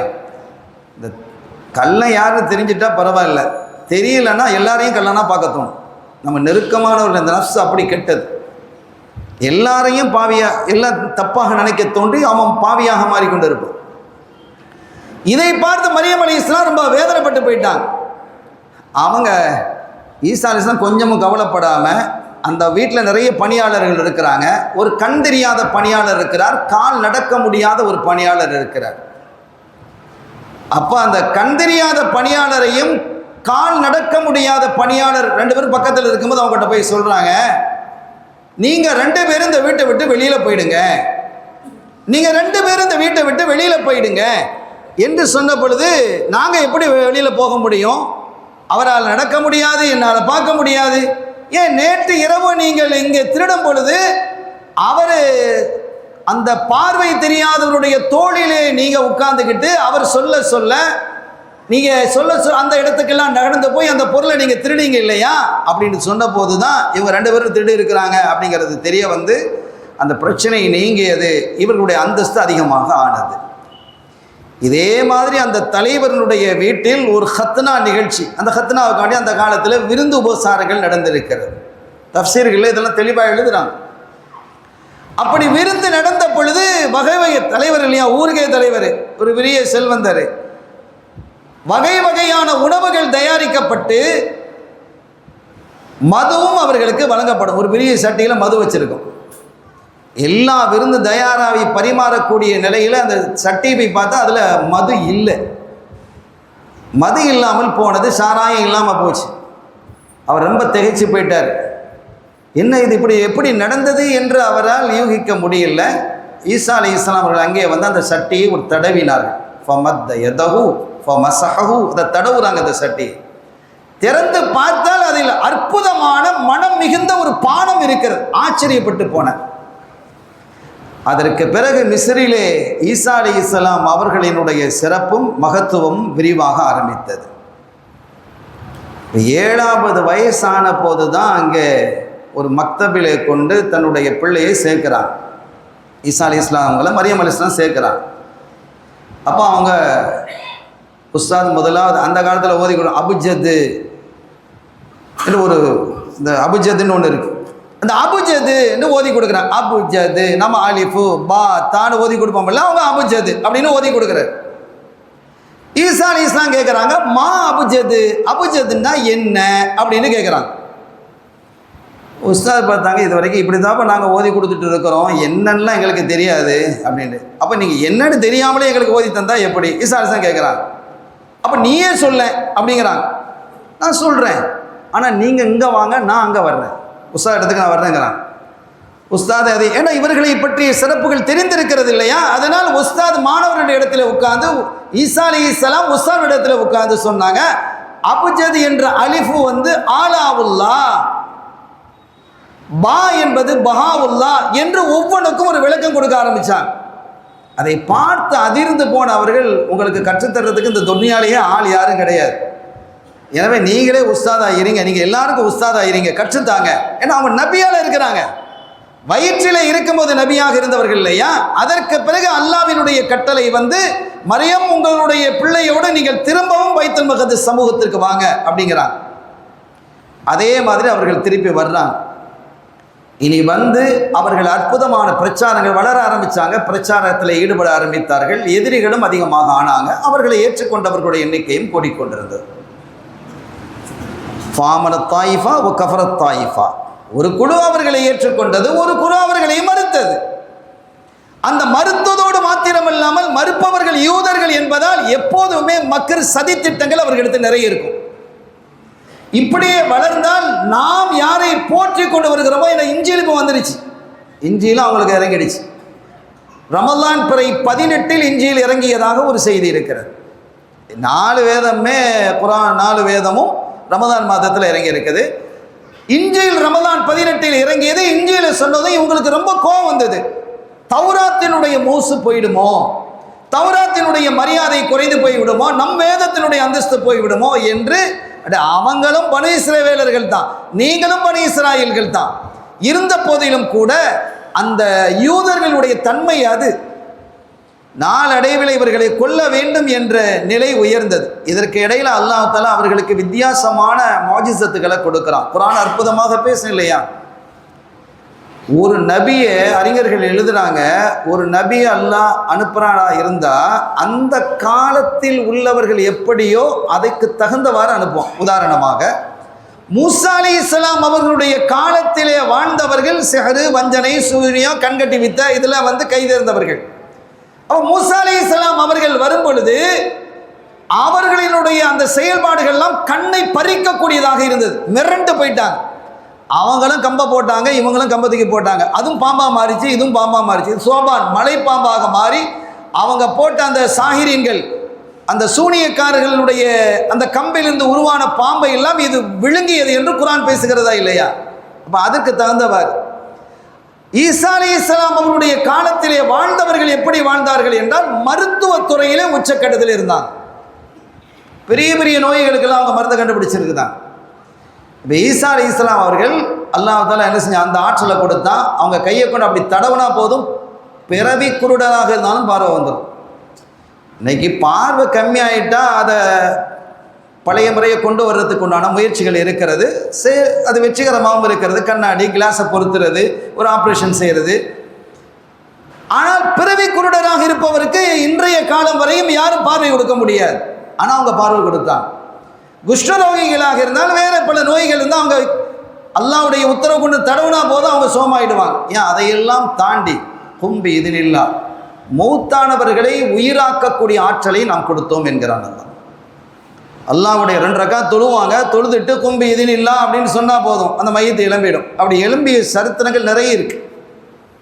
அறிஞர்கள் எழுதுனாங்க, முதலாவதாக நடந்தது என்னன்னா, ஒரு முறை அவர்கள் ஒரு பகுதி அப்படி கடந்து போகிறாங்க. அப்படி கடந்து போகும்போது அது ஒரு மக்பரா, மையவாடி. ஒரு பெண் இருந்து அழுதுகிட்டே இருக்கிறாங்க ஒரு கபருக்கு பக்கத்தில். ஏமா இப்படி அழுதுகிட்டு இருக்கிறான்னு கேட்குறாங்க. கொஞ்சனா என் மக நல்ல வளர்ந்த அற்புதமான ஒரு மக, என்னோட ரொம்ப பிரியமாக இருந்தா, ஒரு சாலிஹத்தான பிள்ளை தான், அவள் இறந்துட்டா, என்னால் தாங்க முடியல. சரி பொறுமையாயிருமா. இல்லை இல்லை, எனக்கு என் மகனை பார்க்கணுன்னு என்னால் தாங்க முடியல, நான் பார்க்கணுன்னு துடிக்கிறேன். பார்த்தே ஆகணுமா, பார்த்தே ஆகணும். 2 ரக்காத் தொழுதாங்க. கும்பி இதுன்னு இல்லான்னாங்க. அந்த எழல கும்பி இதுன்னு இல்லா அப்படின்னாங்க. எழல 3ஆவது தடவை எழுந்த போது வந்து அந்த பெண் எழுந்த, ஒரு அழகான பெண்மணி எழுந்து நிற்கிறாங்க. அப்போ அவங்க கேட்டாங்க, ஏமா நான் 3 தடவை சொன்ன பிறகு நீ எழுந்து வரையன்னு கேட்கும் பொழுது, நான் முதலாவதாக சொல்ல என்னுடைய உறுப்புகள் எல்லாம் கபரிலே வைத்த போது தனித்தனியாக ஆகிவிட்டது. சில நாட்கள் போயிட்டால் உறுப்புகள்லாம் பிரிஞ்சிடுமா இல்லையா?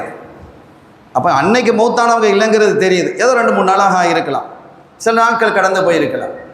என்னுடைய உறுப்புகள் எல்லாம் கும்பி இதினில்லா என்று நீங்கள் சொன்னதோ அப்படியெல்லாம் இணைய ஆரம்பிச்சது. 2ஆவதாக எனக்கு நீங்கள் சொல்லும் பொழுது எனக்கு ரூஹ் ஊதப்பட்டது. 3ஆவதாக நான் எழுந்து நிற்கிறேன் என்று சொல்லிட்டு தன்னுடைய தாயை பார்த்து, ஏமா 2 தடவை எனக்கு மூத்தினுடைய அந்த கஷ்டத்தை சுவைக்க வைக்கிறாயே, இது நியாயமா? நான் நல்ல முறையில் தான் இருக்கிறேன். கபரிலே அல்லாஹ் என்னை கண்ணியப்படுத்தி இருக்கிறான். நீ ஃபுஸ்பிரி, நீ பொறுமையாக இருக்கணும். அல்லாஹ்வினுடைய நன்மையை இஹ்தஸிபி, அவன் தரக்கூடிய கூலிகளை நீ எதிர்பார்த்திருக்கிறமே தவிர நீ இப்படியெல்லாம் செய்யக்கூடாது, நீ பொறுமையாக இரு என்று சொன்ன பொழுது பழைய மாதிரி ஆகிவிடுன்னு சொன்னாங்க. அவங்க திரும்ப அவங்க கபரில் மூடிடுச்சு. அவங்க மீண்டும் அவங்க மரணிச்சிட்டாங்க. இதையெல்லாம் இல்லாமல் அந்த எதிரிகள் ஒன்று செஞ்சாங்க. இப்போ உள்ள ஆட்கள் இல்லை. நூஹ் அலைஹிஸ்ஸலாம் பல 1000 ஆண்டுகளுக்கு முன்பாக நூஹ் அலைஹிஸ்ஸலாம் அவருடைய மகனார், அந்த நூஹ் அலைஹிஸ்ஸலாம் அவருடைய மகனார் சாம், அவர் உங்களால் எழுப்ப முடியுமா? அவருடைய கபர் அங்கே பெருமல்லியமாக இருந்தது. நான் எழுப்புறேன்னாங்க. எழுப்புனா நான் உங்களை எல்லாம் ஈமான் கொள்றோம் அப்படிங்கிற மாதிரி சல்லல்லாஹு அலைஹி வஸல்லம் வந்து இந்த சந்திரனை பிளந்து கேட்ட மாதிரி எழுப்புறேன்னாங்க. அப்படி எழுப்புனாங்க. எழுப்புனதோடு மாத்திரமல்லாமல் சாம் எழுந்து சொன்னார், நூஹ் அலைஹிஸ்ஸலாமுடைய தந்தையினுடைய காலத்தில் என்னென்ன நடந்தது, அந்த கப்பல் எப்படி கட்டப்பட்டது, கப்பலில் எப்படி நாங்கள் பிரயாணித்தோம், எல்லா வரலாறையும் அவர் பேசினார். அதற்கு பிறகு அவங்க என்ன செஞ்சிட்டாங்க, அந்த கபர் மூடிக்கொண்டது என்ற வரலாறு இருக்கிறது. ஆனாலும் அவங்க இஸ்லாத்தை ஏற்றுக்கிட இல்லை. அது அந்த யூதர்கள் தன்மை அப்படி தானே.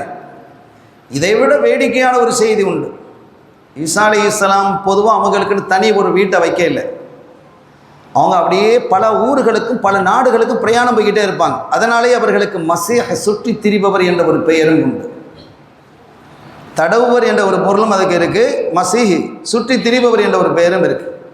அப்படி அவங்க என்ன செய்யறாங்க, அப்படி பல பகுதிக்கு வரும்போது ஒரு இடத்துல ஒரு இளம் மனிதன், ஒரு ஆண் அமர்ந்து அழுது கொண்டிருக்கிறான் ஒரு கபருக்கு பக்கத்தில். ஈசா அலைஹிஸ்ஸலாம் கண்டது அவன் துடிக்கிறான். நபியுல்லா ரூஹுல்லா ஈசா அலைஹிஸ்ஸலாம் அவர்களே, என்னுடைய மனைவி இருந்துட்டாங்க, அழகான மனைவி, அன்பான மனைவி, கனிவான மனைவி, எப்படியாவது எனக்கு ஹயாத் ஆக்கித்தாங்க, அல்லாஹ் உங்களுக்கு இவ்வளோ பெரிய மாஜிஸை தந்திருக்கிறான் அப்படின்னு கதறான். ஈசா அலைஹிஸ்ஸலாம் ரொம்ப இறக்க சிந்தனை உள்ளவங்க. அப்போ அவங்க சொன்னாங்க, எப்பா பொறுமையாக இருந்தா, இல்லை இல்லை எனக்கு வேணும், சில சமயங்கள் ஆபத்தாக அது முடியும் அப்படின்னாங்க. இல்லை இல்லை என் மனைவியை பற்றி எனக்கு தெரியும், சாலிஹத்தான ஒரு பெண், அருமையான ஒரு பெண், அழகான ஒரு பெண், உலகத்திலேயே அவ்வளோ அழகாக ஒரு பெண்ணை நீங்கள் பார்க்க முடியாது, அப்படி அன்பாகவும் பார்க்க முடியாது. அந்த மாதிரி ஒரு மனைவி. அதனால எனக்கு எப்படியா எழுப்பித்தாங்கன்னா கும்பி அவன் எந்த அவன் ஒரு ஹியாலத்து போய் இருக்கிறான். 2-3 நாள் அதை கடந்து அவன் இப்படி கையை காட்டினா அவனோட பக்கத்தில் கபரை கையை காட்டிட்டான். கும்பி இது இல்லான்ட்டான். அங்கே எழுதுனா கபருக்குள்ளே அதாபு செய்யப்பட்ட ஒரு காஃபிர் இறை மறுப்பாளன் அங்கே எழுதி நிற்கிறான். அவனுடைய காதுகளில் இருந்தும் மூக்கிலிருந்தும் அப்படியே புகைகள் வெளியே வந்துட்டு இருக்கு. கருத்து போய் இருக்கிறான். அப்படி வேதனை செய்யப்பட்டு, நெருப்பால் வேதனை செய்யப்பட்டு அவனுடைய காதுகளிலிருந்தும் மூக்குகளிலிருந்தும் அந்த புகைகள் வெளியே வந்துட்டு இருக்கு. அவன் அப்படி திகைச்சு போயிட்டான். இல்லை அது அடுத்த கபரு. நீ தானப்பா அதை காட்டின. அப்போ அவன் என்ன செய்யான் அப்படின்னா, அந்த காபிரு அஷ்ஹது அல்லா இலாஹ இல்லல்லாஹ் வ அஷ்ஹது அன்னக ரசூல் தாங்கிறான். பாருங்க, அல்லாஹ் எவ்வளோ ஒரு பெரிய தௌஃபீக் செய்கிறான். நீ மௌத்தாகன அவன் காஃபிராக இருந்தவன் எழுந்து ஈமான் கொண்டு முஸ்லீமாக மௌத்தாயிட்டான். திருப்பி அடுத்த கபரை எழுத போது அந்த கபர்லேருந்து அந்த பெண் எழுந்தாள். இவள் தானே? ஆமாம் இவள் தானோன்னு ரொம்ப சந்தோஷம். அவன் அதற்கு பிறகு சந்தோஷத்தோடு தன்னுடைய மனைவியை அழைத்து கொண்டு ஒரு பாதையினுடைய ஓரத்திலே மரத்தடியிலே அவன் என்ன செய்கிறான், 2-3 நாள் அவன் அழுது களைப்படைந்திருந்ததால் தன்னுடைய மனைவியின் மடியில், அப்படி எழுப்பப்பட்ட மனைவியினுடைய மடியில் அப்படி படுத்து தூங்கிட்டான். அந்த நேரத்தில் அந்த பகுதியில் ஒரு இளவரசன் இருந்தான். அவன் அந்த குதிரையில் போகிறான். அவனோடு சில ஆட்கள் போகிறாங்க. இதை பார்த்த அந்த பெண் அந்த இளைஞனை பார்க்கிறாள், அந்த இளவரசனை பார்க்கிறாள், இளவரசனும் இந்த பெண்ணை பார்க்கிறாள். இந்த பார்வை என்பது ஷைத்தானினுடைய அம்பு என்கிறார்கள் ஸல்லல்லாஹு அலைஹி வஸல்லம். அம்பு அதை ஏயப்படுறது. கவனமாக இருக்கிறவங்களுடைய பார்வைகளை நீங்கள் கவனப்படுத்துங்கள் என்கிறார்கள். அதனால் ஏற்பட்டதனுடைய விளைவு இவள் என்ன செய்தாள், தன்னுடைய மடியில் இருக்கக்கூடிய கணவனுடைய தலையை கீழே வைத்து விட்டு அவனுக்கு பின்னால் போயிட்டான். அவன் இவனுடைய அழகுல பிரமித்து போய் தன்னை மேலே ஏற்றிட்டான். இறங்கி இவன் மிடிச்சு பார்க்குறான், மனைவியை காணல. தேடி வந்தா அங்கே போயிட்டு இருக்கிறான், இவனோட போயிட்டு இருக்கிறான். அப்படியே அழுதுறான். இவன் என்னுடைய மனைவிங்கிறான். அவன் சொல்றான் உன்னுடைய மனைவியா, என்னுடைய அடிமை பெண் இவள் அங்கிறான் அந்த இளவரசன். 2 பேருக்கு இடையில தர்க்கம். அவளிடமே கேட்பது. அவள் சொன்னா நான் இந்த இளவரசனுடைய அடிமை பெண்ணாக இருக்கிறேன், நீ யாருன்னு எனக்கு தெரியாதுங்கிறான். அவன் அப்படியே அதிர்ந்து போயிட்டான். ஈசா அலைஹிஸ்ஸலாம் அப்படி வர்றாங்க அந்த இடத்துல. உடனே இவனுக்கு அது சாட்சிக்கு ஆள் இருக்குல்ல, எழுப்புனதே அவங்க தானே. நபியுல்லா இவன் பாருங்க இந்த மாதிரி இப்படி நடந்து போச்சுட்டு. ஏமா நீ இவனுடைய மனைவி தானே? இல்லை நீங்கள் யாருன்னு எனக்கு தெரியாதுங்கிறான். நான் தான் ஈசா அலைஹிஸ்ஸலாம். எங்களுக்கு ஈசாவையும் தெரியாது, யாரையும் தெரியாது, நாங்கள் யாரையும் ஏற்றுக்கொண்டவர்கள் இல்லை. அவன் காஃபிர் தான் மாறுறான். நான் இந்த இளவரசனுடைய அடிமை பெண் என்கிறார். அந்த நேரத்தில் அவங்க சொன்னாங்க நீ பழைய மாதிரி ஆடின்னு மௌத்தாயிட்டான். அவன் மூமீனாக மரணித்து திருப்பி எழுப்பப்பட்டு காஃபிராக மரணிச்சு. இப்படி பல்வேறு முஅஜிசத்துக்களை செய்தனா ஈசா அலைஹிஸ்ஸலாம் அவர்கள் நிகழ்த்திய செய்திகள் பரவலாகவே தஃப்சீர்களில் பதிவு செய்யப்பட்டிருக்கிறது. அருமையான பெருமக்களே, இவர்களுக்கான எதிர்ப்பு ஒரு கட்டத்தில் அதிகமாகி இவங்களை சிலுவையில் அரைஞ்சிடணும் அப்படின்ட்டு ஒரு முடிவெடுத்து அதற்கான முயற்சிகள் நடந்து அவங்க மறைந்திருக்கக்கூடிய இடத்திற்கு அந்த எதிரிகளுடைய வீரர்கள் உள்ளே வர்றாங்க. அப்போ அந்த நேரத்தில் ரப்புல் ஆலமீன் அல்லாஹ் ஜல்ல ஷானஹு வ தஆலா ஈசா அலைஹிஸ்ஸலாம் அவர்களை வானத்துக்கு உயர்த்துறான். அங்கே இருந்த யூதாஸ் கிரியூத் என்று சொல்லக்கூடிய ஒருவரை ஈசா அலைஹிஸ்ஸலாமுடைய தோற்றத்தில் மாற்றப்பட்டு அவர்தான் சிலுவையில் அறையப்பட்டார். இது நீண்ட வரலாறு, நேரத்தை கருதி நான் சுருக்கிக் கொண்டேன். ஈசா அலைஹிஸ்ஸலாம் வானத்துக்கு உயர்ந்துட்டாங்க. சிலுவையிலே அறையப்பட்டது ஈசா அலைஹிஸ்ஸலாம் அல்ல, அது யூதாஸ் கிரியூத் என்பது. இது அவருடைய வரலாறு தனியாக இருக்கிறது, அது தனி ஒரு வரலாறு. 3 அல்லது 5 அல்லது 7 நாட்களாக அந்த சிலுவையிலே அந்த சடலம் இருக்கிறது. மரியா அலைஹிஸ்ஸலாம் ஹயாத்தா இருக்கிறாங்க, அவங்க உம்மா ஹயாத்தா இருக்கிறாங்க. அவங்க வேதனைப்பட்டு அந்த அரசன் இடத்துல முறையிட்டாங்க. அவங்க மகனை நினைச்சிட்டு இருக்கிறாங்க, தன்னுடைய மகன் தான் அப்படி அறையப்பட்டிருக்கிறார் என்று. என்னுடைய மகனை அடக்கிறதுக்காகவது நீங்கள் ஏற்பாடு பண்ணக்கூடாதா என்று கேட்டுக்கொண்ட பொழுது அப்படி அந்த ஜனாசா தோண்டி அந்த சிலுவையிலிருந்து கழட்டப்பட்டு அடக்கம் செய்யப்படுது. ஒரு கட்டத்தில் அந்த ஜியாரத்து செய்வதற்காக தன்னுடைய சகோதரியை யஹ்யா அலைஹிஸ்ஸலாமுடைய அம்மா ஜக்கரியா அலைஹிஸ்ஸலாமுடைய மனைவி அழைத்துக்கு நம்ம 2 பேரும் போவோமா அப்படின்னு ஒரு மாலை வேளையிலே அவர்கள் போகும்போது அந்த கபருக்கு பக்கத்தில் ஒருத்தர் நிற்கிறார்.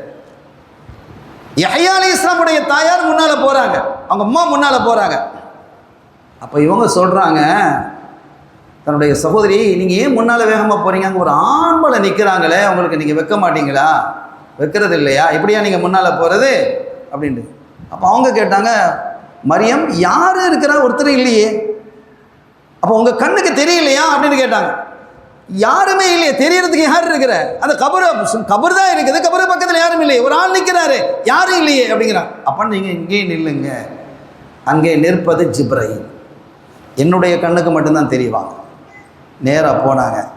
ஜிப்ரைலா நீங்கள்? ஆமாம், நான் தான் ஜிப்ரைல். மரியம், நீங்கள் கவலைப்படாதீங்க, இங்கே அடங்கி இருப்பவர் உங்களுடைய மகன் அல்ல, அவர் ஈதாஸ்குரியோஸ். இதை உறுதிப்படுத்துவதற்கு வேண்டுமானால் இவருடைய வீட்டிலேயே அவரை காணாமல் தேடிக்கிட்டு அழுதுகிட்டு இருப்பாங்களா இல்லையா, அதை நீங்கள் போய் பார்க்கலாம். ஆகவே இவர் உங்கள் மகனை அல்லாஹ் தன் போகத்திலே உயர்த்தி கொண்டார், அவர் வானத்திலே இருக்கிறார். என் பிள்ளையை நீங்கள் சந்திக்கணுமே, அதுவும் அல்லாஹ் சொன்னான், உங்கள் மகனை நீங்கள் சந்திக்க முடியும், நாளை மறுநாள் இன்ன இடத்தில் இன்ன நேரத்தில் உங்களுடைய மகனை நீங்கள் சந்திக்கலாம்னு சொல்லிட்டு போயிட்டாங்க. அதே மாதிரி அவர்கள் எதிர்பார்த்திருந்தார்கள்.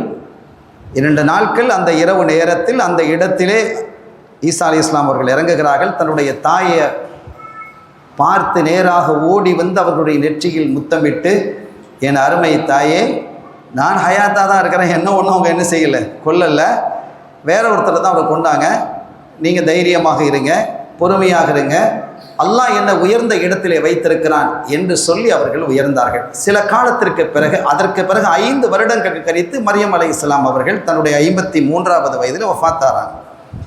கண்ணியத்திற்குரிய பெருமக்களே, ஈசா அலைஹிஸ்ஸலாம் அவர்கள் இனி வருவாங்க. ஸல்லல்லாஹு அலைஹி வஸல்லம் சொல்றாங்க, கடைசி காலத்தில் வருவாங்க. டமஸ்கஸ்ல இருக்கக்கூடிய வெள்ளை மினாரா அந்த பள்ளியில இறங்குவாங்க. ஸல்லல்லாஹு அலைஹி வஸல்லம் சொல்லும் பொழுது டமஸ்கஸ்ல அப்படி ஒரு பள்ளி இல்லை, ஆனால் இப்போ இருக்கு, இப்போ அந்த பள்ளி இருக்கு. அந்த மனாராவிலே மலக்குமார்களுடைய தோள்களில் தன் கையை வைத்துக் கொண்டு இறங்குவார்கள்.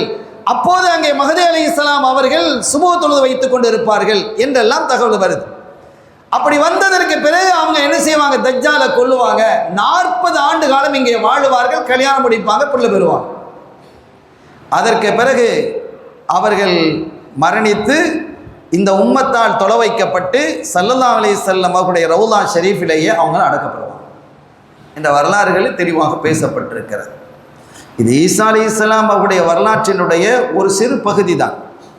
சரி, ஈசா அலைஹிஸ்ஸலாம் அவர்கள் செய்த உபதேசங்கள் எல்லாம் ரொம்ப ஆச்சரியமானது, அற்புதமானது. இந்த சமூகத்திற்கு அவர்கள் சொல்லி இருக்கக்கூடிய அந்த தகவல்களை பார்த்தால் மிக்க ஆச்சரியமாக இருக்கும். ஈசா நபியினுடைய போதனைகளில் அவங்க பெரும்பாலும் அவங்க ஒவ்வொரு நாளும் காலையில் விழிக்கும் போது ஒரு துஆ செய்வாங்களாம். அல்லாஹும்ம இன்னி அஸ்பஹது லா அஸ்ததீஉ தஃஅ மா அக்ரஹ் வலா அம்லிகு நஃபஅ மா அர்ஜு. இறைவா, நான் எதை வெறுக்கிறேனோ அதை தடை செய்வதற்கான ஆற்றல் என்னிடத்தில் இல்லை, நான் எதை ஆதரவு வைக்கிறேனோ அதை சொந்தப்படுத்திக் கொள்வதற்கான ஆற்றலும் என்னிடத்தில் இல்லை. என்ன கேட்டால் ஒன்றும் கிடையாது அப்படின்னு ஒரு அற்புதமான துஆ அவங்க படித்து தர்றாங்க. அவர்களுடைய போதனைகள் எல்லாம் மிக தனியாக ஒரு கிரந்தமாகவே எழுதப்பட வேண்டியது, அவ்வளவு அற்புதமான போதனைகள். தாலிபு துனியா மிதுல் ஷாரிபி மாஇல் பஹர். இந்த துனியாவையே தேடிக்கொண்டிருப்பவன் எதை மாதிரி தெரியுமா, யாரை மாதிரி தெரியுமா, கடல் தண்ணீரை குடிப்பவனை போன்று. அதை குடிக்க குடிக்க தாகம் அதிகமாகும். இந்த உலகத்தை துனியாவை தேட தேட அந்த ஆசை அதிகமாகிட்டு தான் இருக்கும். தொடர்ந்து அவர்கள் சொன்னார்கள், தூபா லிஐனின் நாமத் வலம் தஹதஸ் நஃப்ஸுஹா பில் மஅசியா வந்தபஹத் இலா கைரி இஸ்மின். ஒரு கண்ணுக்கு நான் வாழ்த்து சொல்கிறேன், கண்களுக்கு நான் வாழ்த்து சொல்கிறேன். எத்தகைய கண்கள் தெரியுமா, அது பாவம் இல்லாமல் தூங்கியது, பாவம் இல்லாமல் எழுந்தது. இன்றைக்கி கண்ணெலாம் ஃபோன்லேயே பார்த்துக்கிட்டே தானே நம்ம தூங்குகிறோம். இப்போ பாவத்தோடையே தூங்கக்கூடிய கண்கள்னு ஒரு கண்கள் இருக்கு. ஆனால் ஈசா அலைஹிஸ்ஸலாம் அவர்கள் பாவம் இல்லாமல் தூங்கக்கூடிய, பாவத்தை சந்திக்காத நிலையில் தூங்கும் கண்களுக்கு, பாவத்தை பார்க்காமல் எழக்கூடிய கண்களுக்கு நான் வாழ்த்துக்களை சொல்லுகிறேன் என்கிறார்கள். ஒரு தடவை செய்தினா மாலிக் இப்னு தீனார் அறிவிக்கிறாங்க, ஈசா அலைஹிஸ்ஸலாம் சொன்ன ஒரு செய்தியை. அவர்களுடைய ஹவாரியன்கள், இந்த ஹவாரியன்கள் ஈசா அலைஹிஸ்ஸலாம் அவர்களுடைய பிரத்யேகமான தோழர்கள். எப்படி அஸ்ஹாபு சுஃபா திண்ணை தோழர்கள் ரசூல் இருந்தாங்களோ அதே மாதிரி ஹவாரியன்கள் 12 பேர். இப்போ அவர்களோட என்ன செய்கிறாங்க, ஒரு பக்கமாக போகிறாங்க. ஒரு சடலம் அப்படியே கடந்து அதிலிருந்து இற்று போய் வாடை வந்து துர்வாடை வந்து கொண்டிருக்கிறது. ஹவாரியன்கள்லாம் சொன்னாங்க, என்ன வாடை, அசிங்கமான ஜீஃபத், இந்த கெட்ட வாடை வருகிறது என்று சொன்ன பொழுது ஈசா அலைஹிஸ்ஸலாம் சொன்னாங்களாம், அவருடைய பற்களை பாருங்கள், அந்த ஜனாசாவுடைய பற்களை பாருங்கள், எவ்வளவு வெண்மையாக இருக்கிறது. நீங்கள் குறைகளையே பார்த்து கொண்டிருக்காதீர்கள், நிறைகளை பார்க்க தேடுங்கள். அடுத்தவர்களிடத்தில் குறைகளை பார்க்கக்கூடாது என்ற அந்த போதனை அவர்கள் வழங்கினார்கள் என்பதை குறிப்பிட்டு காட்டினார்கள். அருமையான பெருமக்களே, ஸல்லல்லாஹு அலைஹி வஸல்லம் அவர்கள் குறித்து இன்ஜீலிலே நீண்ட செய்தி வழங்கப்பட்டிருக்கிறது. இன்ஜீலிலே நீண்ட செய்தி வழங்கப்பட்டிருக்கிறது. அந்த ஸல்லல்லாஹு அலைஹி வஸல்லம் அவர்களை நீங்கள் கண்ணியப்படுத்துங்கள் என்று உங்களுடைய உம்மத்துகளுக்கு நீங்கள் சொல்லி வாங்க. அவர்கள் எப்படிப்பட்டவர்கள் தெரியுமா என்ற ஒரு நீண்ட செய்தியை அந்த இன்ஜீலிலே அல்லாஹ் அறிவிக்கிறான். அதை பேசுவதற்கான கால அவகாசம் இல்லை. மொத்தத்தில் ஈசா அலைஹிஸ்ஸலாம் அவருடைய அந்த வாழ்க்கை என்பது ஒரு அற்புதமானது, ஒரு புனிதமானது. அவருடைய பிறப்பும் ஆச்சரியமானது. ஒரு கட்டத்திலே இப்லீஸ், நான் நிறைவுக்கு வருகிறேன், ஒரு கட்டத்திலே இப்லீஸ் ஈசா அலைஹிஸ்ஸலாம் அவர்களிடத்தில் வந்து 2 வருஷமாக அவங்க எங்கெல்லாம் தொழுகிறாங்களோ அங்கெல்லாம் வந்து இவன் தொழுகிறான், இபாதத்தில் இருக்கிறான். தன்னை இப்லீஸ்னு காட்டிக்கிட இல்லை, அவங்களுடைய ஆட்கள் மாதிரி அந்த உம்மத்தில் உள்ள ஒரு ஆள் மாதிரியே காட்டிகிட்டு இருக்கான். ஒரு மலைக்கு மேலே நின்று தொழுதுட்டு இருந்தான். ஒரு கட்டத்தில், யார் ரூஹல்லா, அல்லாவின் தூயாவி அவர்களே, அல்லாஹ் நிர்ணயித்தது தானே நடக்கும். ஆமாம், அவன் நாடாதது எது நடக்குமா? நடக்காது.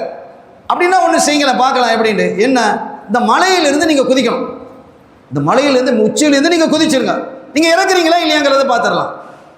அல்லாஹ் அவங்களை எப்படி நாடிக்கிறான்னு பார்க்கலாமா இல்லையா?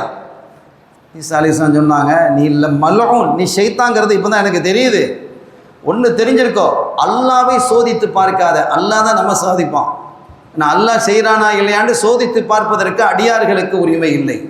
நீ இந்த இடத்தை விட்டு கிளம்பு அப்படின்னா. இப்படி பல முறை ஈசா அலைஹிஸ்ஸலாம் அவர்களிடத்தில் வந்து அவர்களை குழப்புவதற்கு, உங்களை நீங்கள் தந்தை இல்லாமல் படைக்கப்பட்டிருக்கிறீர்கள், மரணித்தவர்களை உயிராக்குகிறீர்கள், பார்வையற்றவர்களுக்கு பார்வை தருகிறீர்கள், வித்தியாசமான கனிகளை அதன் காலம் அல்லாத காலத்திலே கொண்டு வருகிறீர்கள், இவ்வளவு உள்ள ஆள்கள் நீங்கள் ருபூபிய்யா இறைத்தன்மை உடையவர்கள் இல்லையா?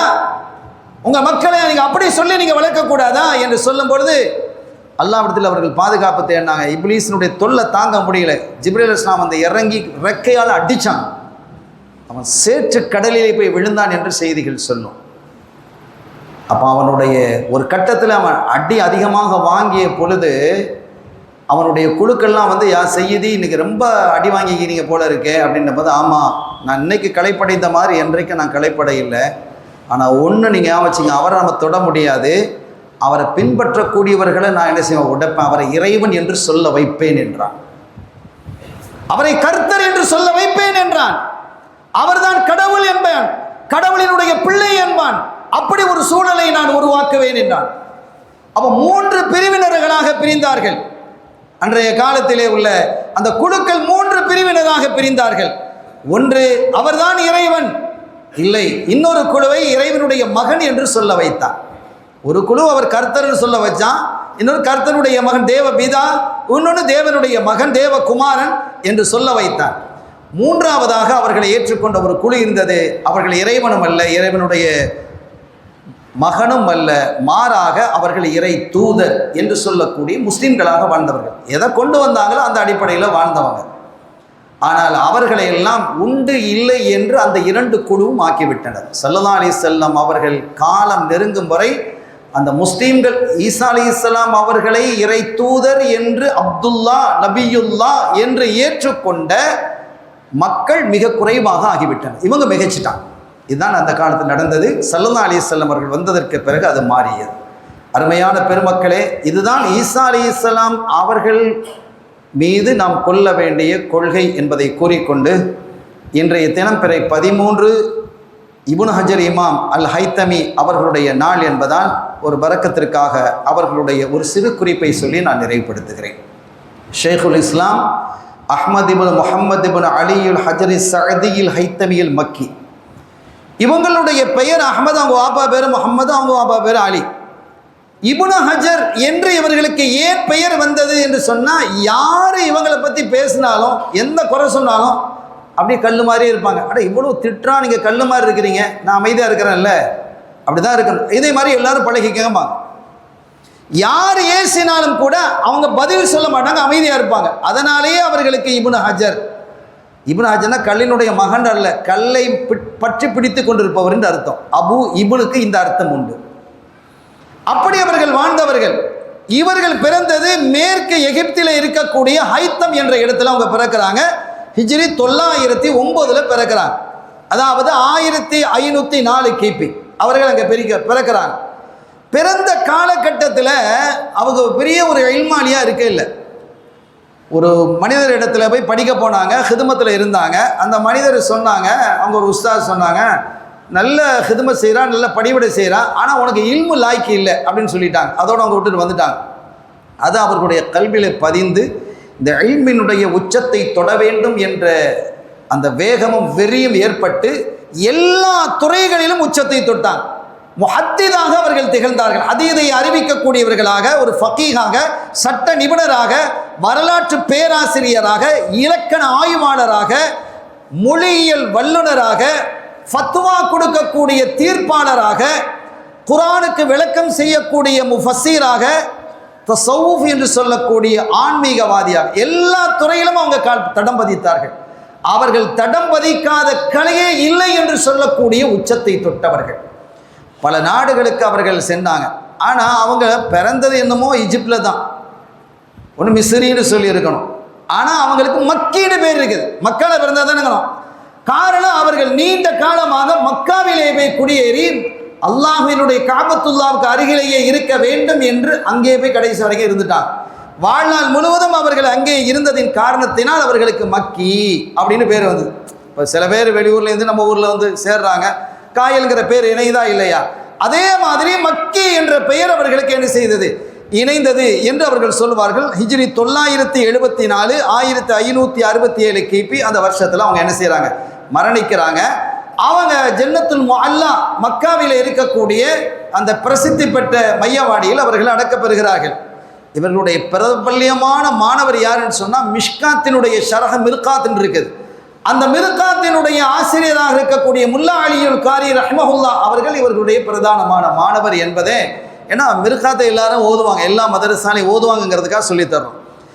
கண்ணியத்திற்குரிய பெருமக்களே, வாழ்நாளிலே மிக அதிகமான நேரத்தை குர்ஆன் ஷரீஃப் ஓதுவதிலேயே அவர்கள் செலவழிச்சிருக்கிறாங்க. அவர்கள் பல்வேறு கிரந்தங்களை, நிறைய கிதாபுகள் எழுதியிருக்கிறாங்க, எல்லா துறையிலும் எழுதியிருக்கிறாங்க. ஆனால் உலகத்தில் எல்லா இஸ்லாமிய மக்கள் மத்தியிலேயும், உலமாக்கள் மத்தியிலேயும், எல்லா நாட்டில் இருக்கக்கூடிய மத்தியிலையும் இவங்களுடைய கிதாப் ஒன்று ரொம்ப பிரபல்யம். துஹ்ஃபத்துல் முஹ்தாஜ் பி ஷரஹில் மின்ஹாஜ். இமாம் நவவி ரஹ்மத்துல்லாஹி அலைஹி அவங்க எழுதியிருக்கக்கூடிய மின்ஹாஜ் என்ற கிதாபுக்கு இவங்க என்ன செஞ்சிருக்கிறாங்க, துஹ்ஃபத்துல் முஹ்தாஜ் என்று ஒரு அற்புதமான ஷாஃபி கிதாப். ஷாஃபி மதாபினுடைய சட்ட வல்லுனர். இவங்களும் இமாம் ரமலி ரஹ்மத்துல்லாஹி அலைஹி சேர்ந்து ஒரு விஷயத்தை சொல்லி இருந்தா, அந்த சொல் மிக வலிமையானது, வல்லமையானது, உடைக்க முடியாதது என்பார்கள். அவ்வளோ பெரிய அறிவாற்றல் மிக்கவர்களாக திகழ்ந்தார்கள். எல்லா துறையிலும் இருந்தாலும் குறிப்பாக ஃபன்னுல் ஃபிக்ஹ் என்று சொல்லக்கூடிய சட்டக்கலையில் அவர்கள் உச்சத்தை தொட்டவர்கள். அது அல்லாமல் அல் ஃபத்தாவல் குபுரல் ஃபிக்ஹியா, அஸ்ஸவாஜிர், மப்லகுல் அரபி ஃபி ஃபதாயிலில் அரப், அல் ஜௌஹருல் முனல்லம், அல் ஹைராத்துல் ஹசனாத் என்று பல கிதாபுகளை என்ன செஞ்சிருக்கிறாங்க, எழுதியிருக்கிறாங்க. எல்லா துறையிலும் எழுதியவர்கள். இல்முக்கான ஒரு இடத்தை அடையாளமிட்டு தந்தவர்களிலே மிக முக்கியமானவர்கள் இப்னு ஹஜர் ஹைத்தமி ரலியல்லாஹு தஆலா. இன்னொரு இப்னு ஹஜர் இருக்கிறாங்க, அது நம்ம புகாரிக்கு ரொம்ப சொந்தக்காரங்க, புகாரிக்கு இந்த கிரந்தத்துக்கு. இப்னு ஹஜர் அஸ்கலானி அவங்க புகாரிக்கு விளக்குரை எழுதியவர்கள், இந்த மஜ்லிஸுக்கு மிக தொடர்புடையவர்கள். ஆனால் இவங்க வேற, அவங்க வேற. ஆனால் இவங்களுக்கு இப்னு ஹஜர் ஹைத்தமி இவர்களுக்கு 200 வருஷத்துக்கு முந்தியவங்க அவங்க அஸ்கலானி என்பது வரலாறு பேசும். எனவே இவர்களினுடைய வாழ்நாள் முழுவதும் இல்முக்காக தன்னுடைய காலத்தை கல்விக்காக அர்ப்பணிப்பதிலேயே செலவிட்டவர்கள். அற்புதமான உலமாக்களை மாணவர்களை உருவாக்கியவர்கள். ஆரம்ப காலத்தில் எஜிப்டினுடைய அஸ்ஹரில் அவங்க என்ன செய்யாங்க, இப்போ இருக்குல்ல அஸ்ஹர் பல்கலைக்கழகம், அதில் படித்தவங்க, அதில் படித்து இமாம் பூசரி ரஹமத்துல்லாஹி அவங்களும் அஸ்ஹரில் படித்தவங்க தான். இப்படி பெரும் அறிஞர்கள் எல்லாம் அஸ்ஹரில் படிச்சிருக்கிறாங்க, இவங்களும் அதில் படித்தவங்க. இத்தகைய மொத்தத்தில் இல்முக்கான அற்புதமான இடத்தை இந்த சமூகத்திற்கு கற்றுத்தந்தவர்கள், அதை சரியாக நீங்கள் பயன்படுத்தி கொள்ள வேண்டும் என்று குறிப்பிட்டவர்கள்.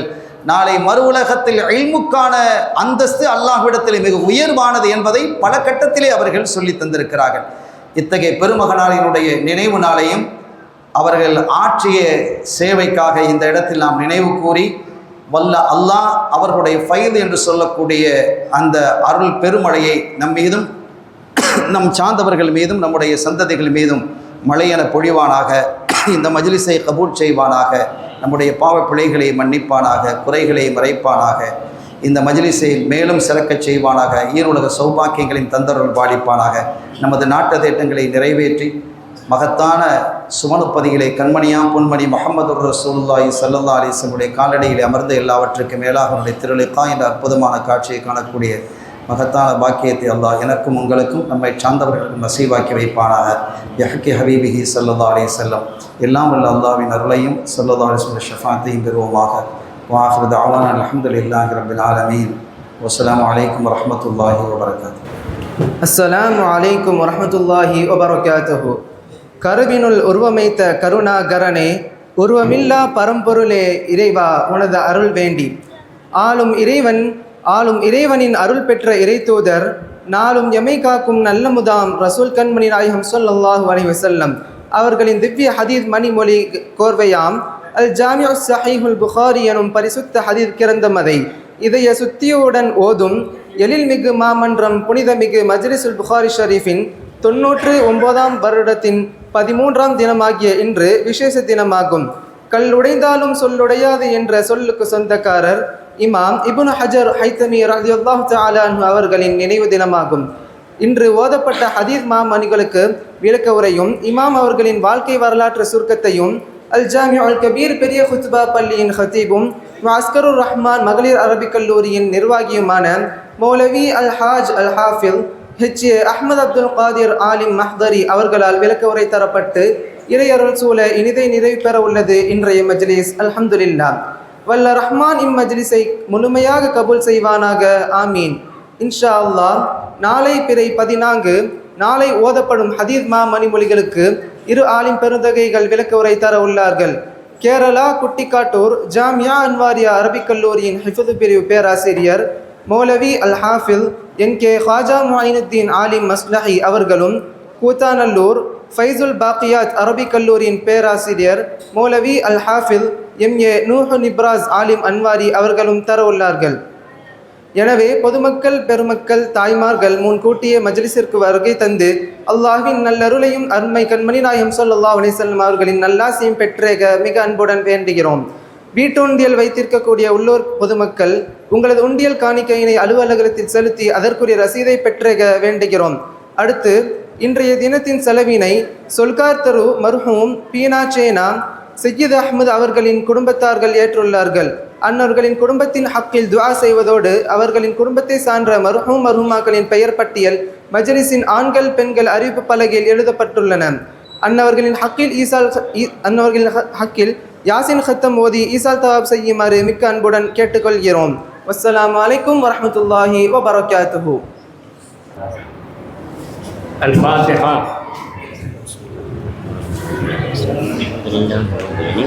الحمد لله رب العالمين الرحمن الرحيم مالك يوم الدين إياك نستعين صراط الذين أنعمت عليهم غير المغضوب عليهم ولا الضالين.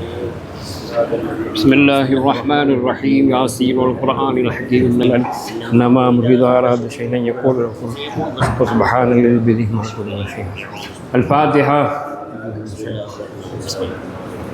الحمد لله رب العالمين الرحمن الرحيم مالك يوم الدين إياك نعبد اهدنا الصراط المستقيم صراط الذين أنعمت عليهم غير المغضوب عليهم.